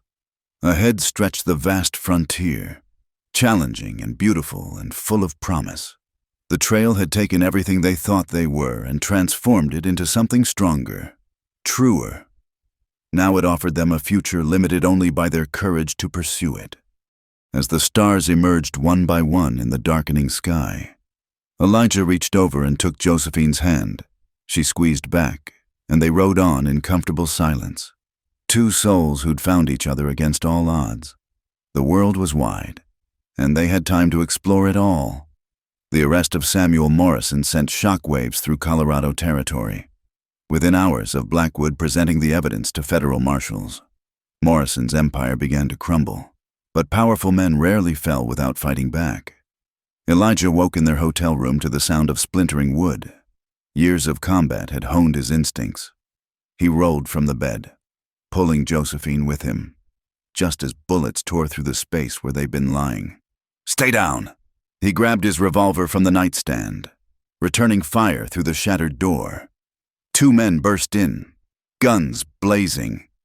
Elijah dropped the first with a shot to the chest. The second dove for cover behind an overturned table. In the chaos, Josephine crawled to her travel bag, retrieving her own weapon. "Morrison's men!" she shouted over the gunfire. "Most likely." Elijah counted his remaining shots. 3. Not enough if more were coming. The gunman behind the table made a break for better position. Josephine's shot caught him in the shoulder, spinning him around. Elijah finished him with grim efficiency. Shouts from the hallway announced more trouble. Elijah quickly checked the downed attackers, grabbing their weapons and ammunition. "Window," he said tersely. "Now." They were on the second floor, but a balcony ran along the building's face. Josephine didn't hesitate. Hiking up her nightgown and climbing out, Elijah followed. Just as more gunmen flooded the room, they ran along the balcony, barefoot and half-dressed, as shots splintered wood around them. At the corner, Elijah boosted Josephine to the roof, then hauled himself up after her. "The livery," he said. "We need horses."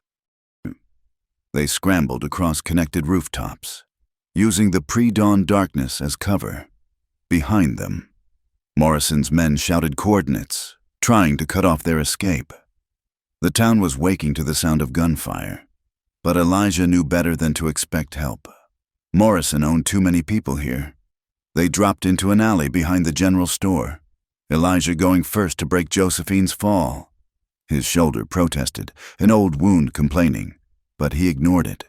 "You're hurt," she said, noticing blood on his shirt. "Just a graze. Keep moving." They reached the livery as the first rays of dawn painted the mountains pink. The stable boy took one look at their weapons and disheveled state and wisely disappeared. Elijah quickly saddled Scout and Josephine's mare while she stood watch. "Riders coming," she warned. 6, maybe 7. Almost ready. He cinched the last strap. "Mount up." They burst from the livery at full gallop, scattering Morrison's men like 9-pins. Shots rang out, but hitting a moving target from horseback was harder than dime novels suggested. They thundered through Trinidad's waking streets, taking corners at dangerous speeds. At the edge of town, Blackwood's men had formed a defensive line. The mining magnate himself sat a black stallion, looking incongruous in his businessman's suit. "Thought you might need assistance," he called as they reined in. "Morrison's not taking his arrest well. We noticed," Elijah said dryly. "How many men does he have in town?" "Enough to be troublesome. I've wired for federal troops, but they won't arrive until tomorrow." Blackwood studied them. "You can't go back to the hotel. Morrison's men will be watching. We weren't planning to stay anyway." Josephine said, "Our business here is finished." "Is it?" Blackwood's expression was calculating. "I could use people like you. Good pay, steady work. The territory's changing. Needs folks who can handle both a gun and a negotiation." "Appreciate the offer," Elijah said. "But we've got other plans." "Pity. You'd have made interesting allies." Blackwood tipped his hat. "There's a judge in my pocket who can marry you before you leave. If you're interested, consider it a parting gift." Josephine looked at Elijah. "What do you think?" "I think we've got more pressing concerns than wedding plans." She laughed despite the circumstances. "Practical as always.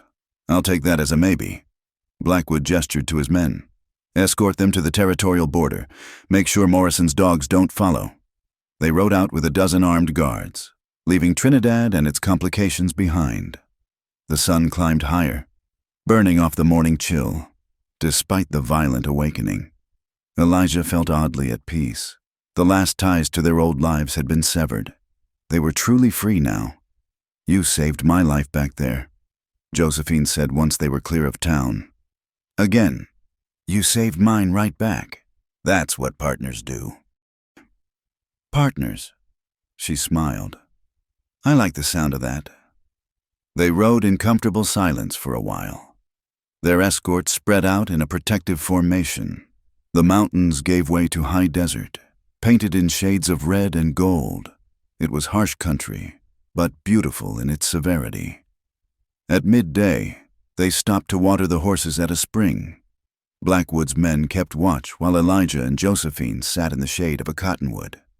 "No regrets?" he asked, watching her clean her revolver with practiced ease. "About Morrison? About my father? About any of it?" She shook her head. "My only regret is Mary. She deserved better. She did, but she also chose to come, knowing the risks. We all make our choices, and live with the consequences." She reassembled the weapon efficiently. "Speaking of consequences, we should probably discuss the future." "What about it?" "Well, we're currently unemployed fugitives with a powerful enemy who wants us dead. Some might consider that problematic."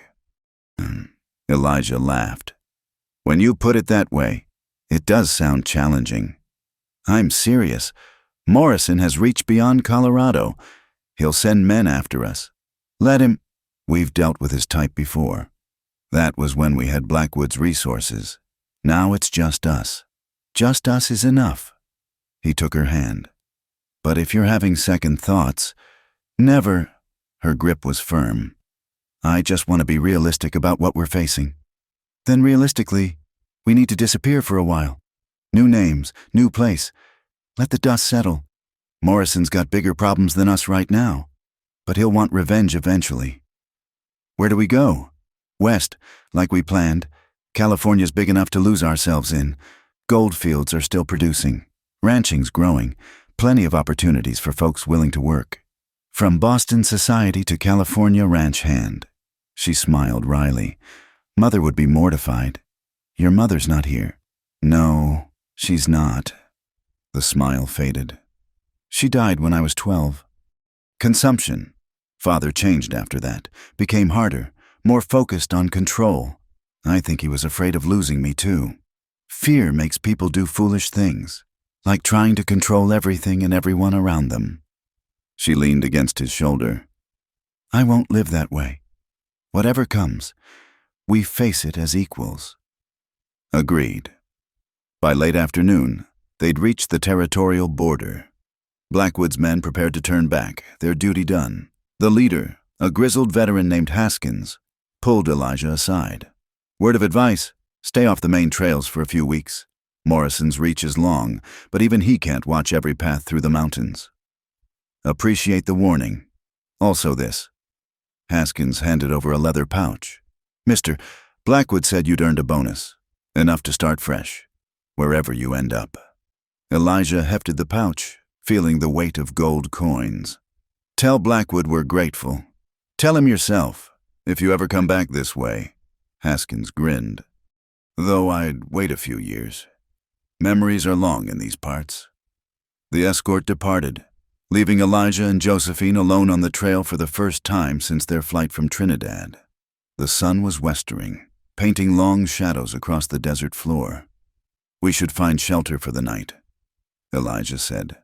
"There's a box canyon few miles ahead. Good water, defensible position. Always thinking tactically. Hard habit to break." They made camp as stars emerged in the darkening sky. The familiar routine of unsaddling horses and gathering firewood felt almost nostalgic after the morning's violence, working together with easy efficiency. They soon had a comfortable camp established. "You know what I miss?" Josephine said as they sat by the fire sharing dried beef and biscuit. "Hot baths, feather beds, decent food. My books." She smiled at his surprise. "I had quite a collection back in Boston. Poetry, philosophy, novels. Father thought most of it frivolous. But I loved losing myself in other worlds. We'll get you new books. California has bookstores. It's not the same. Those books were friends, companions through lonely years. She poked at the fire. Silly to mourn objects, I suppose. Not silly at all. We all leave pieces of ourselves behind. What did you leave? Elijah considered. Letters mostly. From Sarah. From army friends who didn't make it home. Kept them in an old ammunition box. Read them when the ghosts got too loud. Do you still hear them? The ghosts? Sometimes. Less than before. He looked at her across the fire. You quiet them. Elijah Cole, that might be the most romantic thing you've said. Don't get used to it. I'm out of practice with pretty words. I don't need pretty words. She moved around the fire to sit beside him. I need truth, honesty, someone who sees me as I am, not as they wish I was. That I can do. They sat quietly for a while, watching the fire burn down. The desert night was alive with small sounds. Wind through stone, distant coyotes, the rustle of nocturnal hunters. It was a symphony of survival, harsh but honest. I've been thinking about Blackwood's offer. Josephine said eventually, the job or the wedding. The wedding. She turned to look at him. Would it matter to you, being formally married? Would it matter to you? I asked first. Elijah pulled her closer. I stopped believing in formal anything the day I walked away from the army. Pieces of paper don't make promises real. Actions do. That's not an answer. Then yes, it would matter. Not because I need society's blessing, but because I want the world to know you're mine and I'm yours. No ambiguity, no questions, just truth. Now who's being romantic? Must be your influence. She laughed. The sound, bright in the darkness. Then we're agreed? When we reach California, we find a preacher, or a justice of the peace, or a ship captain. Hell, I'd settle for a traveling medicine man if he can make it legal. Such high standards. Woman, I'd marry you right here under these stars if I thought it would stick. She kissed him then, long and sweet. When they parted, her eyes were bright with unshed tears. What's wrong? Nothing. Everything. I'm happy. Elijah. Truly, bewilderingly happy. I didn't know it could feel like this. Like what? Like coming home. She traced his jaw with gentle fingers. All those years in Boston, playing the dutiful daughter. I felt like a stranger in my own life. But here, with you, covered in trail dust and running from gunmen, I'm exactly where I belong. You sure? It's not too late to... She silenced him with another kiss. If you suggest one more time that I'd be better off without you, I'll shoot you myself. Yes, ma'am. They made their bed under the open sky, wrapped in each other and shared blankets. The stars wheeled overhead, ancient and eternal, witness to countless human dramas. In the grand scheme, they were insignificant. Two people choosing each other against reasonable odds. But in the small scheme, the human scheme, it was everything. Tell me about California, Josephine said sleepily. What will we do there? Whatever we want. Ranch, maybe. Run cattle or horses. Or try our hand at business in San Francisco. Gold may be played out, but the city's still growing. A house with windows facing west. Garden in the back. Room for books. Big porch for watching sunsets.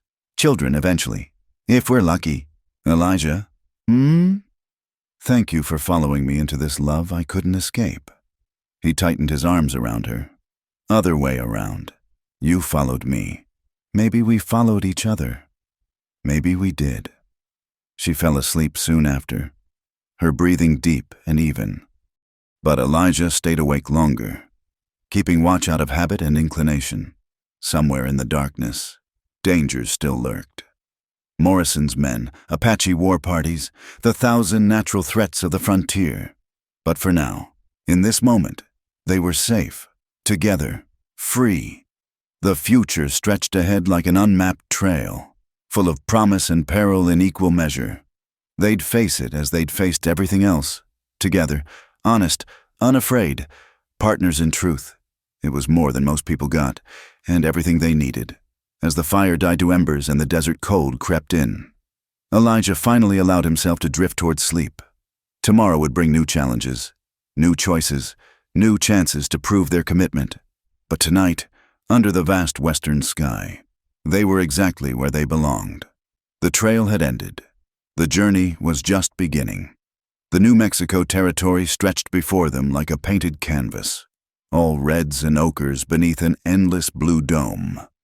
They'd been riding for 3 days since leaving Colorado, keeping to little-used trails and camping in hidden arroyos. The constant vigilance was wearing, but necessary.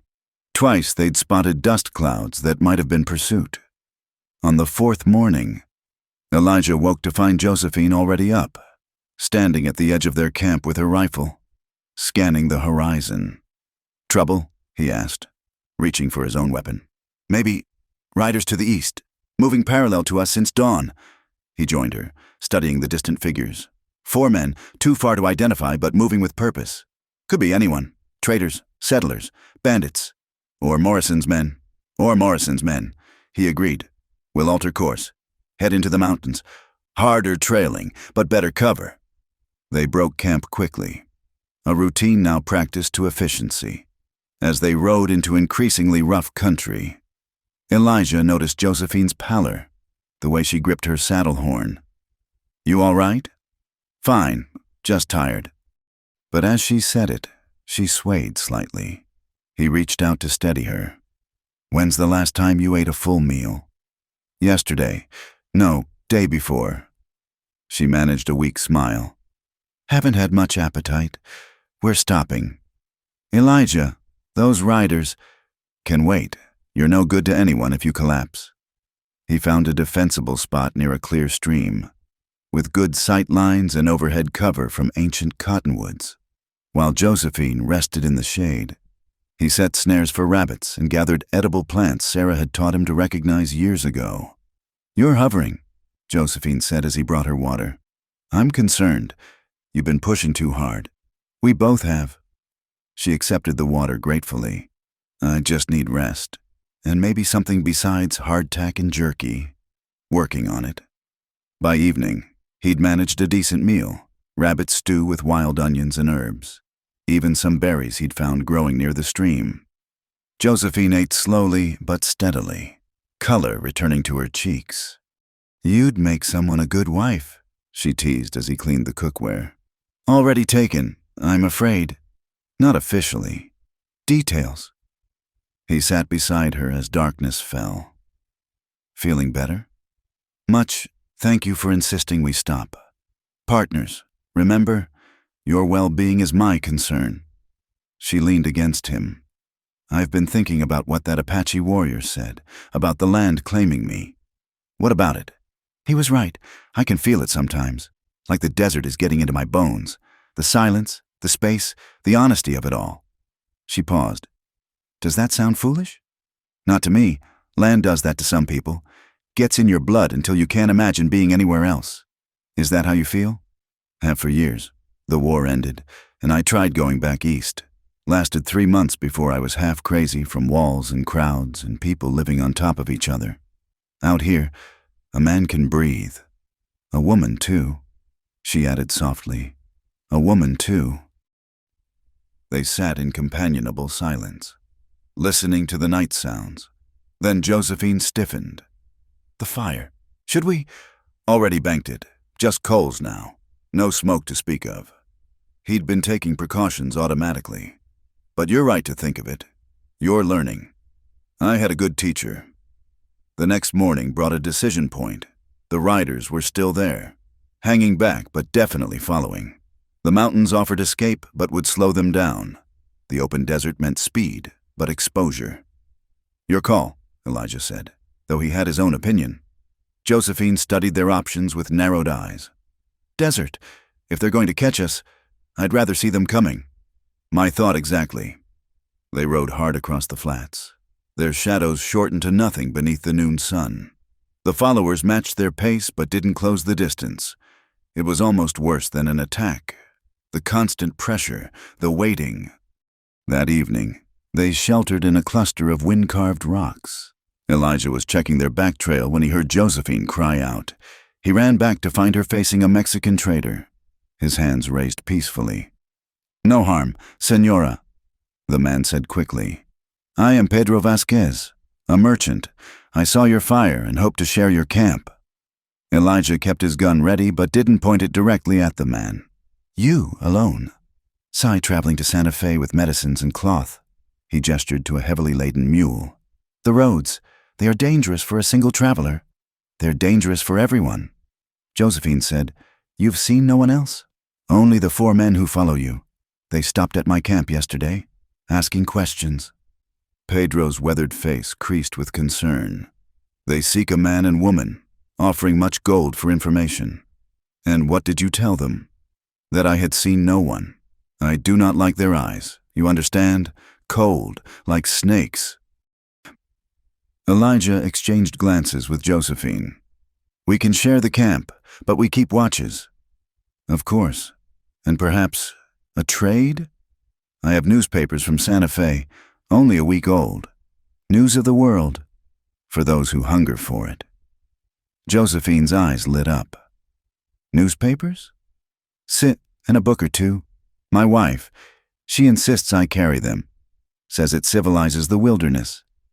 They made a comfortable camp, and Pedro proved an amiable companion. He shared his food, spiced beans and cornbread that tasted like a feast after days of trail rations, and regaled them with gossip from Santa Fe. "There is much talk of the Morrison scandal," he said, producing a crumpled newspaper. "The man's empire crumbles like old adobe. Many arrests, much shouting in the courts." Josephine seized the paper eagerly. Reading by firelight. "It's true. Morrison's been indicted on multiple charges: conspiracy, attempted murder, bribery." She looked up. "We're mentioned. The mysterious disappearance of Judge Whitmore's daughter and her escort remains unexplained." "Mysterious," Elijah repeated dryly. "We prefer it that way." "Your father offers a reward for information." Pedro noted carefully.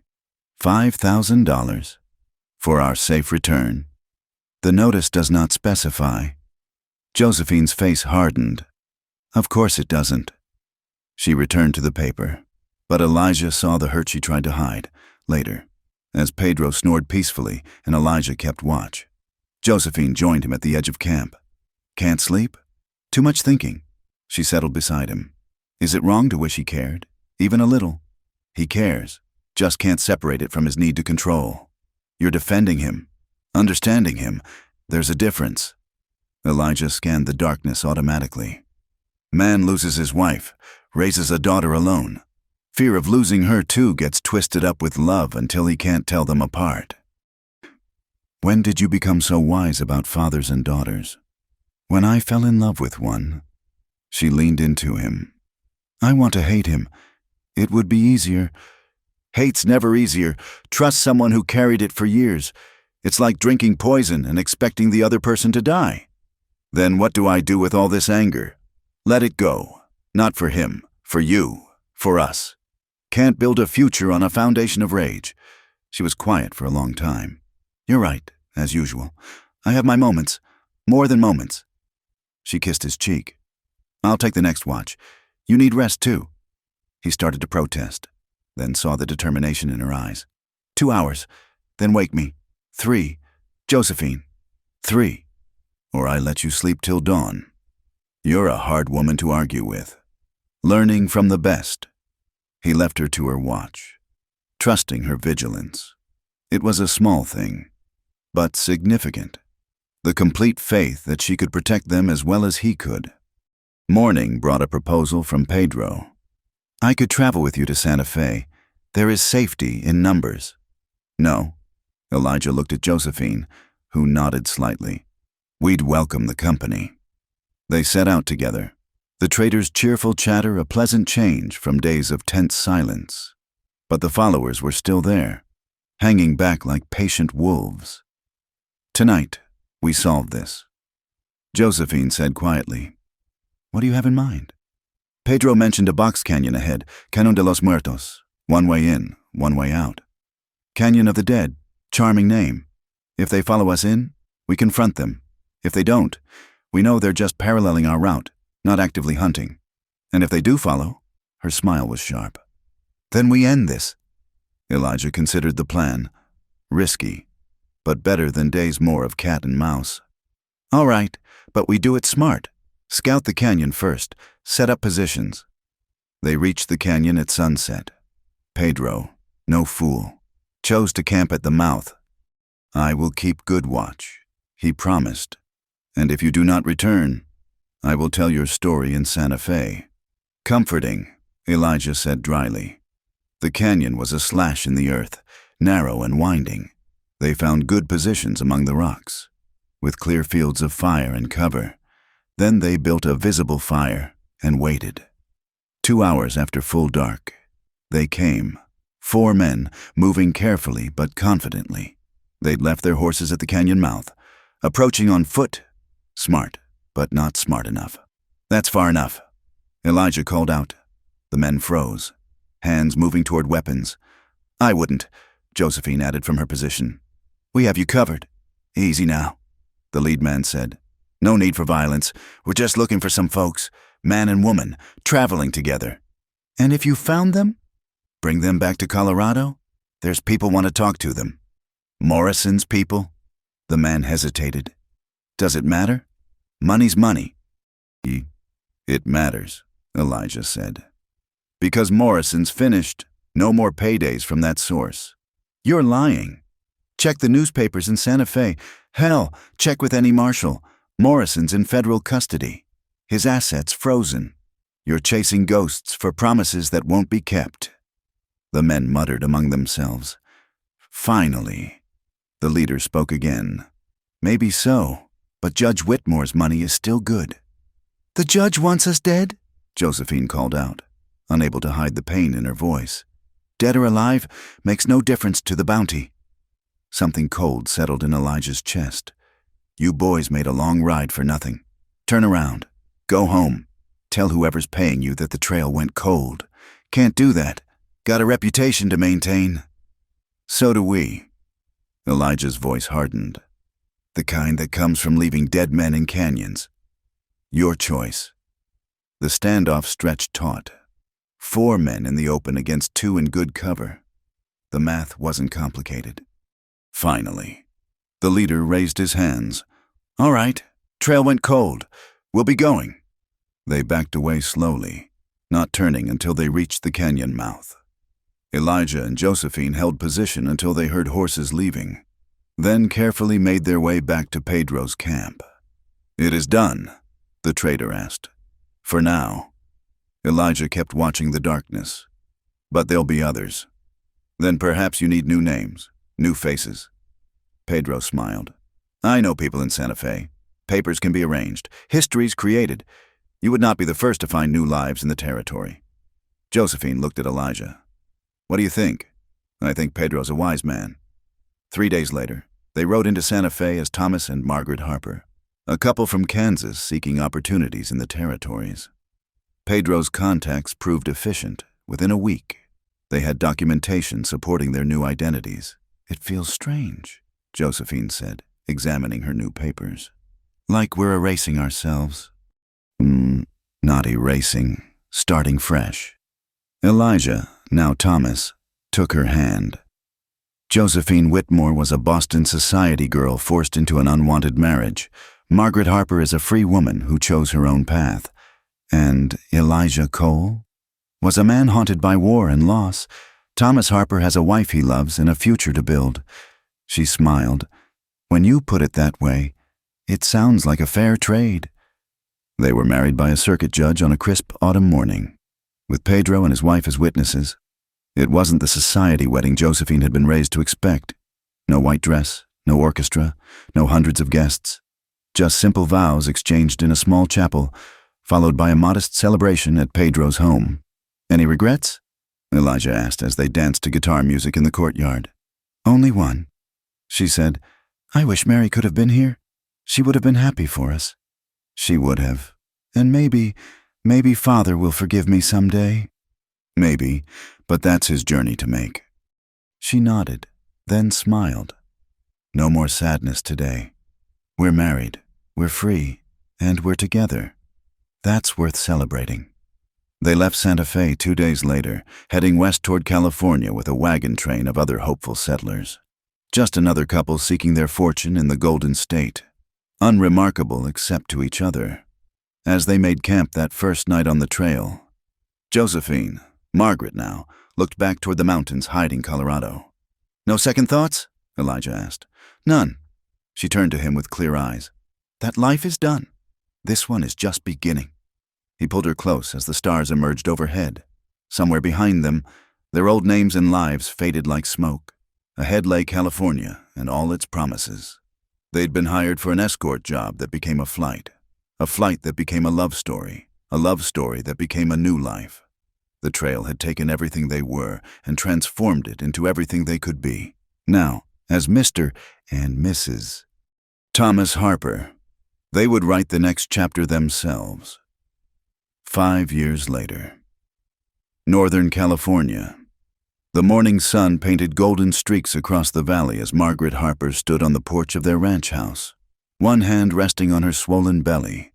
The view never failed to move her. Rolling hills dotted with oak trees, their cattle grazing peacefully in the meadows below. Mountains rising blue and distant on the horizon. "You shouldn't be on your feet so much," Thomas said, emerging with 2 cups of coffee. "The doctor said movement is good for me. And the baby." She accepted the coffee gratefully. "Besides, someone needs to keep an eye on things while you're breaking those new horses. Miguel can handle it. Miguel is teaching his son to rope. Family comes first." She smiled at the irony of her words. "We learned that the hard way, didn't we?" He wrapped his arms around her from behind, careful of her belly. "We learned a lot of things the hard way." Their ranch wasn't large by California standards, just 500 acres. But it was theirs, bought with the gold from Blackwood and built up through 5 years of hard work. They ran cattle, bred horses, and had recently added fruit orchards. It was a good life, an honest life, far removed from the violence that had brought them together. "Rider coming," Thomas noted, his hand moving automatically toward the rifle by the door. Old habits died hard. Margaret squinted at the distant figure. "It's just Doc Henshaw, probably checking on the Andersons' new baby." But as the rider drew closer, she realized it wasn't the doctor. The man sat his horse like a soldier, back straight despite obvious weariness. Something about him seemed familiar. "Get inside," Thomas said quietly. No. She'd recognized him now, though age and weather had carved new lines in his face. "It's all right." Judge Whitmore, for it was unmistakably him, reined in at their gate. He looked older, grayer, somehow diminished from the imposing figure who'd hired Elijah Cole 5 years ago. "Josephine," he said simply. "That name belongs to another life." She replied, "I'm Margaret Harper now. I know. It took me 3 years to find you, another 2 to work up the courage to come." He looked at Thomas. "Mr. Cole. Thomas Harper. And you're trespassing." "I suppose I am." The judge dismounted slowly, like his bones hurt. "I won't stay long. I needed to see you, to say things that should have been said years ago." Margaret felt Thomas tense beside her, ready to send her father away. She touched his arm gently. "Let him speak." They didn't invite him inside. Some wounds ran too deep for that courtesy. But they sat on the porch, an awkward trinity bound by history and pain. "Your mother would have loved this place," Judge Whitmore said, looking out at the valley. "She always wanted to travel west, see the frontier. I promised we would, after I'd made enough money, established enough influence." His laugh was bitter.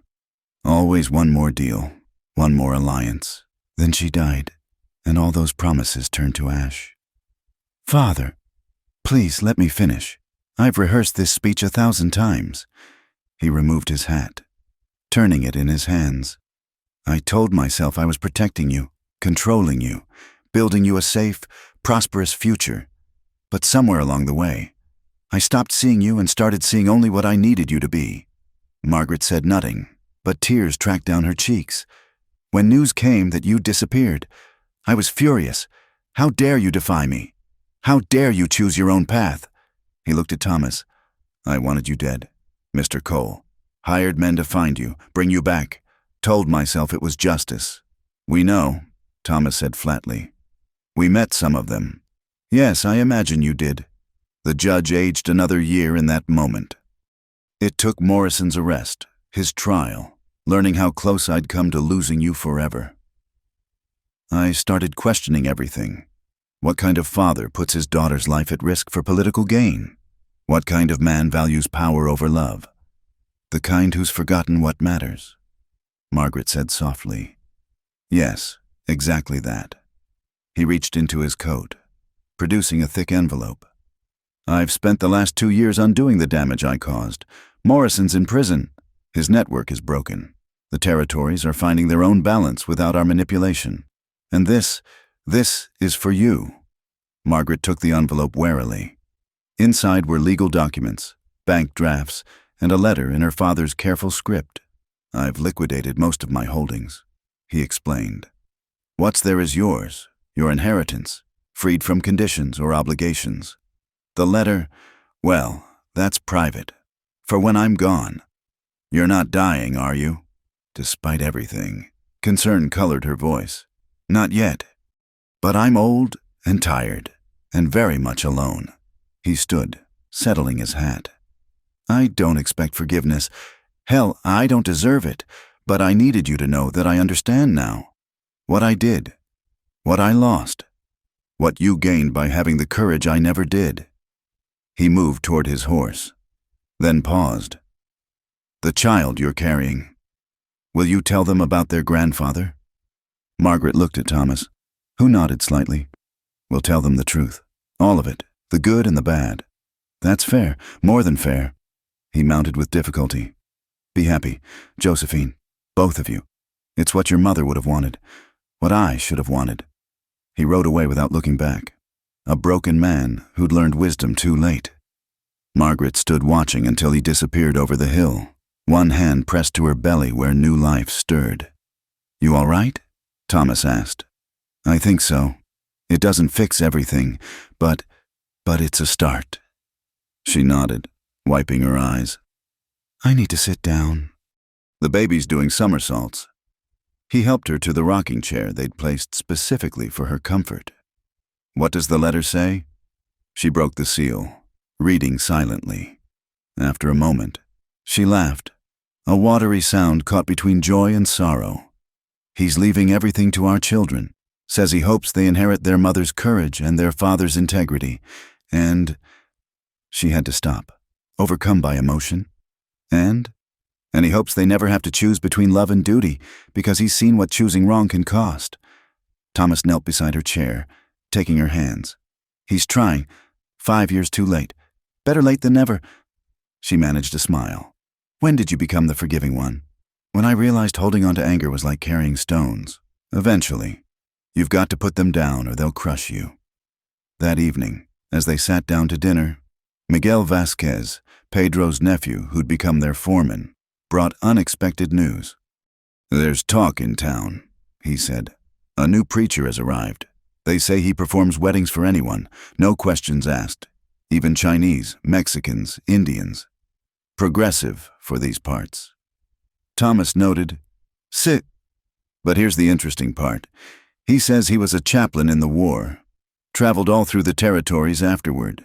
Says he once witnessed a wedding in Colorado that changed his views on who deserves happiness. Margaret and Thomas exchanged glances. The chaplain from Fort Larned. Could be coincidence. Thomas said, Could be. But Margaret smiled. I think I'd like to meet this preacher. Thank him for his inclusive views. 2 days later, they made the trip to town. The preacher, Reverend Samuel Hartley, was indeed the same man who'd testified on their behalf years ago. His hair was white now, his face more lined, but his eyes were kind as ever. Mr. and Mrs. Harper. He greeted them with a knowing smile. How providential. I have often wondered what became of you. We've done well, Margaret said, thanks in part to your courage in speaking out. Courage? No, my dear. Just truth. Love is love, whether it blooms in a Boston parlor or on a dusty trail. He admired her obvious pregnancy. "I see your love has borne fruit. Due next month," Thomas said proudly. "A blessing. Children have a way of healing old wounds." The Reverend's expression grew thoughtful. "I don't suppose you'd consider having the child baptized when the time comes? I promise, no questions about your past." Margaret looked at Thomas. They'd left organized religion behind with their old names, but something about this man's genuine faith appealed. "We'll think about it," she said. A month later, as autumn painted the valley in shades of gold and rust, Margaret's labor began. Thomas, who'd faced down outlaws and dust storms without flinching, was nearly paralyzed with fear. "Stop pacing," she told him between contractions. "You're making me nervous. I can't help it. I should do something." "You've done enough," she said, then gasped as another wave hit. "Oh, this one means business." The midwife, a capable woman named Mrs. Chen, took charge with calm efficiency. "Baby's coming fast. Good position. You're doing fine. Mrs. Harper." Thomas held Margaret's hand through the endless hours, whispering encouragement, wiping her brow, being the rock she needed. When their daughter finally arrived, pink and perfect and loud, he wept openly. "She's beautiful," he said, touching the baby's tiny fist with one trembling finger. "Just like her mother. She has your stubborn chin," Margaret countered, exhausted but radiant. "What shall we call her?" They'd discussed names for months but hadn't settled. Now, looking at their daughter, the choice seemed obvious. "Sarah," Thomas said softly. "Sarah Mary Harper, for the women who brought us together. In their own ways." Margaret nodded, tears flowing freely. "Sarah Mary, our new beginning." As she nursed their daughter for the first time, Thomas sat beside them, one arm around his wife, his other hand resting gently on the baby's head. Outside, the sun set over their valley, painting the sky in brilliant shades of rose and gold. "No regrets?" Margaret asked, echoing his old question. "None. You? How could I regret the path that brought me here? To you, to her." She looked down at Sarah, who'd fallen asleep with milk-drunk contentment. "We've come so far from that dusty trail in Kansas." "Miles and years," he agreed. "But I'd travel every one again to end up here. Even the hard parts, the fear, the violence, the running. Especially those. They made us who we are." He kissed her temple, "Made us strong enough for this life we built." A week later, Reverend Hartley came to baptize Sarah Mary Harper. The small church was packed with their neighbors, ranchers, farmers, townspeople who'd become friends. Miguel stood as godfather, his wife Rosa as godmother. As the Reverend sprinkled water on Sarah's head, she protested loudly. He spoke words that seemed meant for more than just the baptism. "This child enters the world blessed by love that overcame every obstacle, protected by parents who chose courage over convention. May she grow strong in the freedom they won for her." After the ceremony, as friends and neighbors gathered at the ranch for celebration, Margaret found a quiet moment on the porch, the same porch where she'd stood that morning, where her father had made his peace, where she'd watched countless sunsets with Thomas. "Penny for your thoughts." Thomas joined her, Sarah sleeping in his arms. "Just thinking how strange life is. If Father hadn't hired you, if we hadn't faced those dangers together, we'd never have found each other. Or ourselves." She touched Sarah's soft cheek. "She'll never know that struggle. She'll grow up free, able to choose her own path from the beginning." "That's the point, isn't it? We went through hell so she won't have to." Margaret smiled. "Though knowing your daughter, she'll find her own adventures. God help us."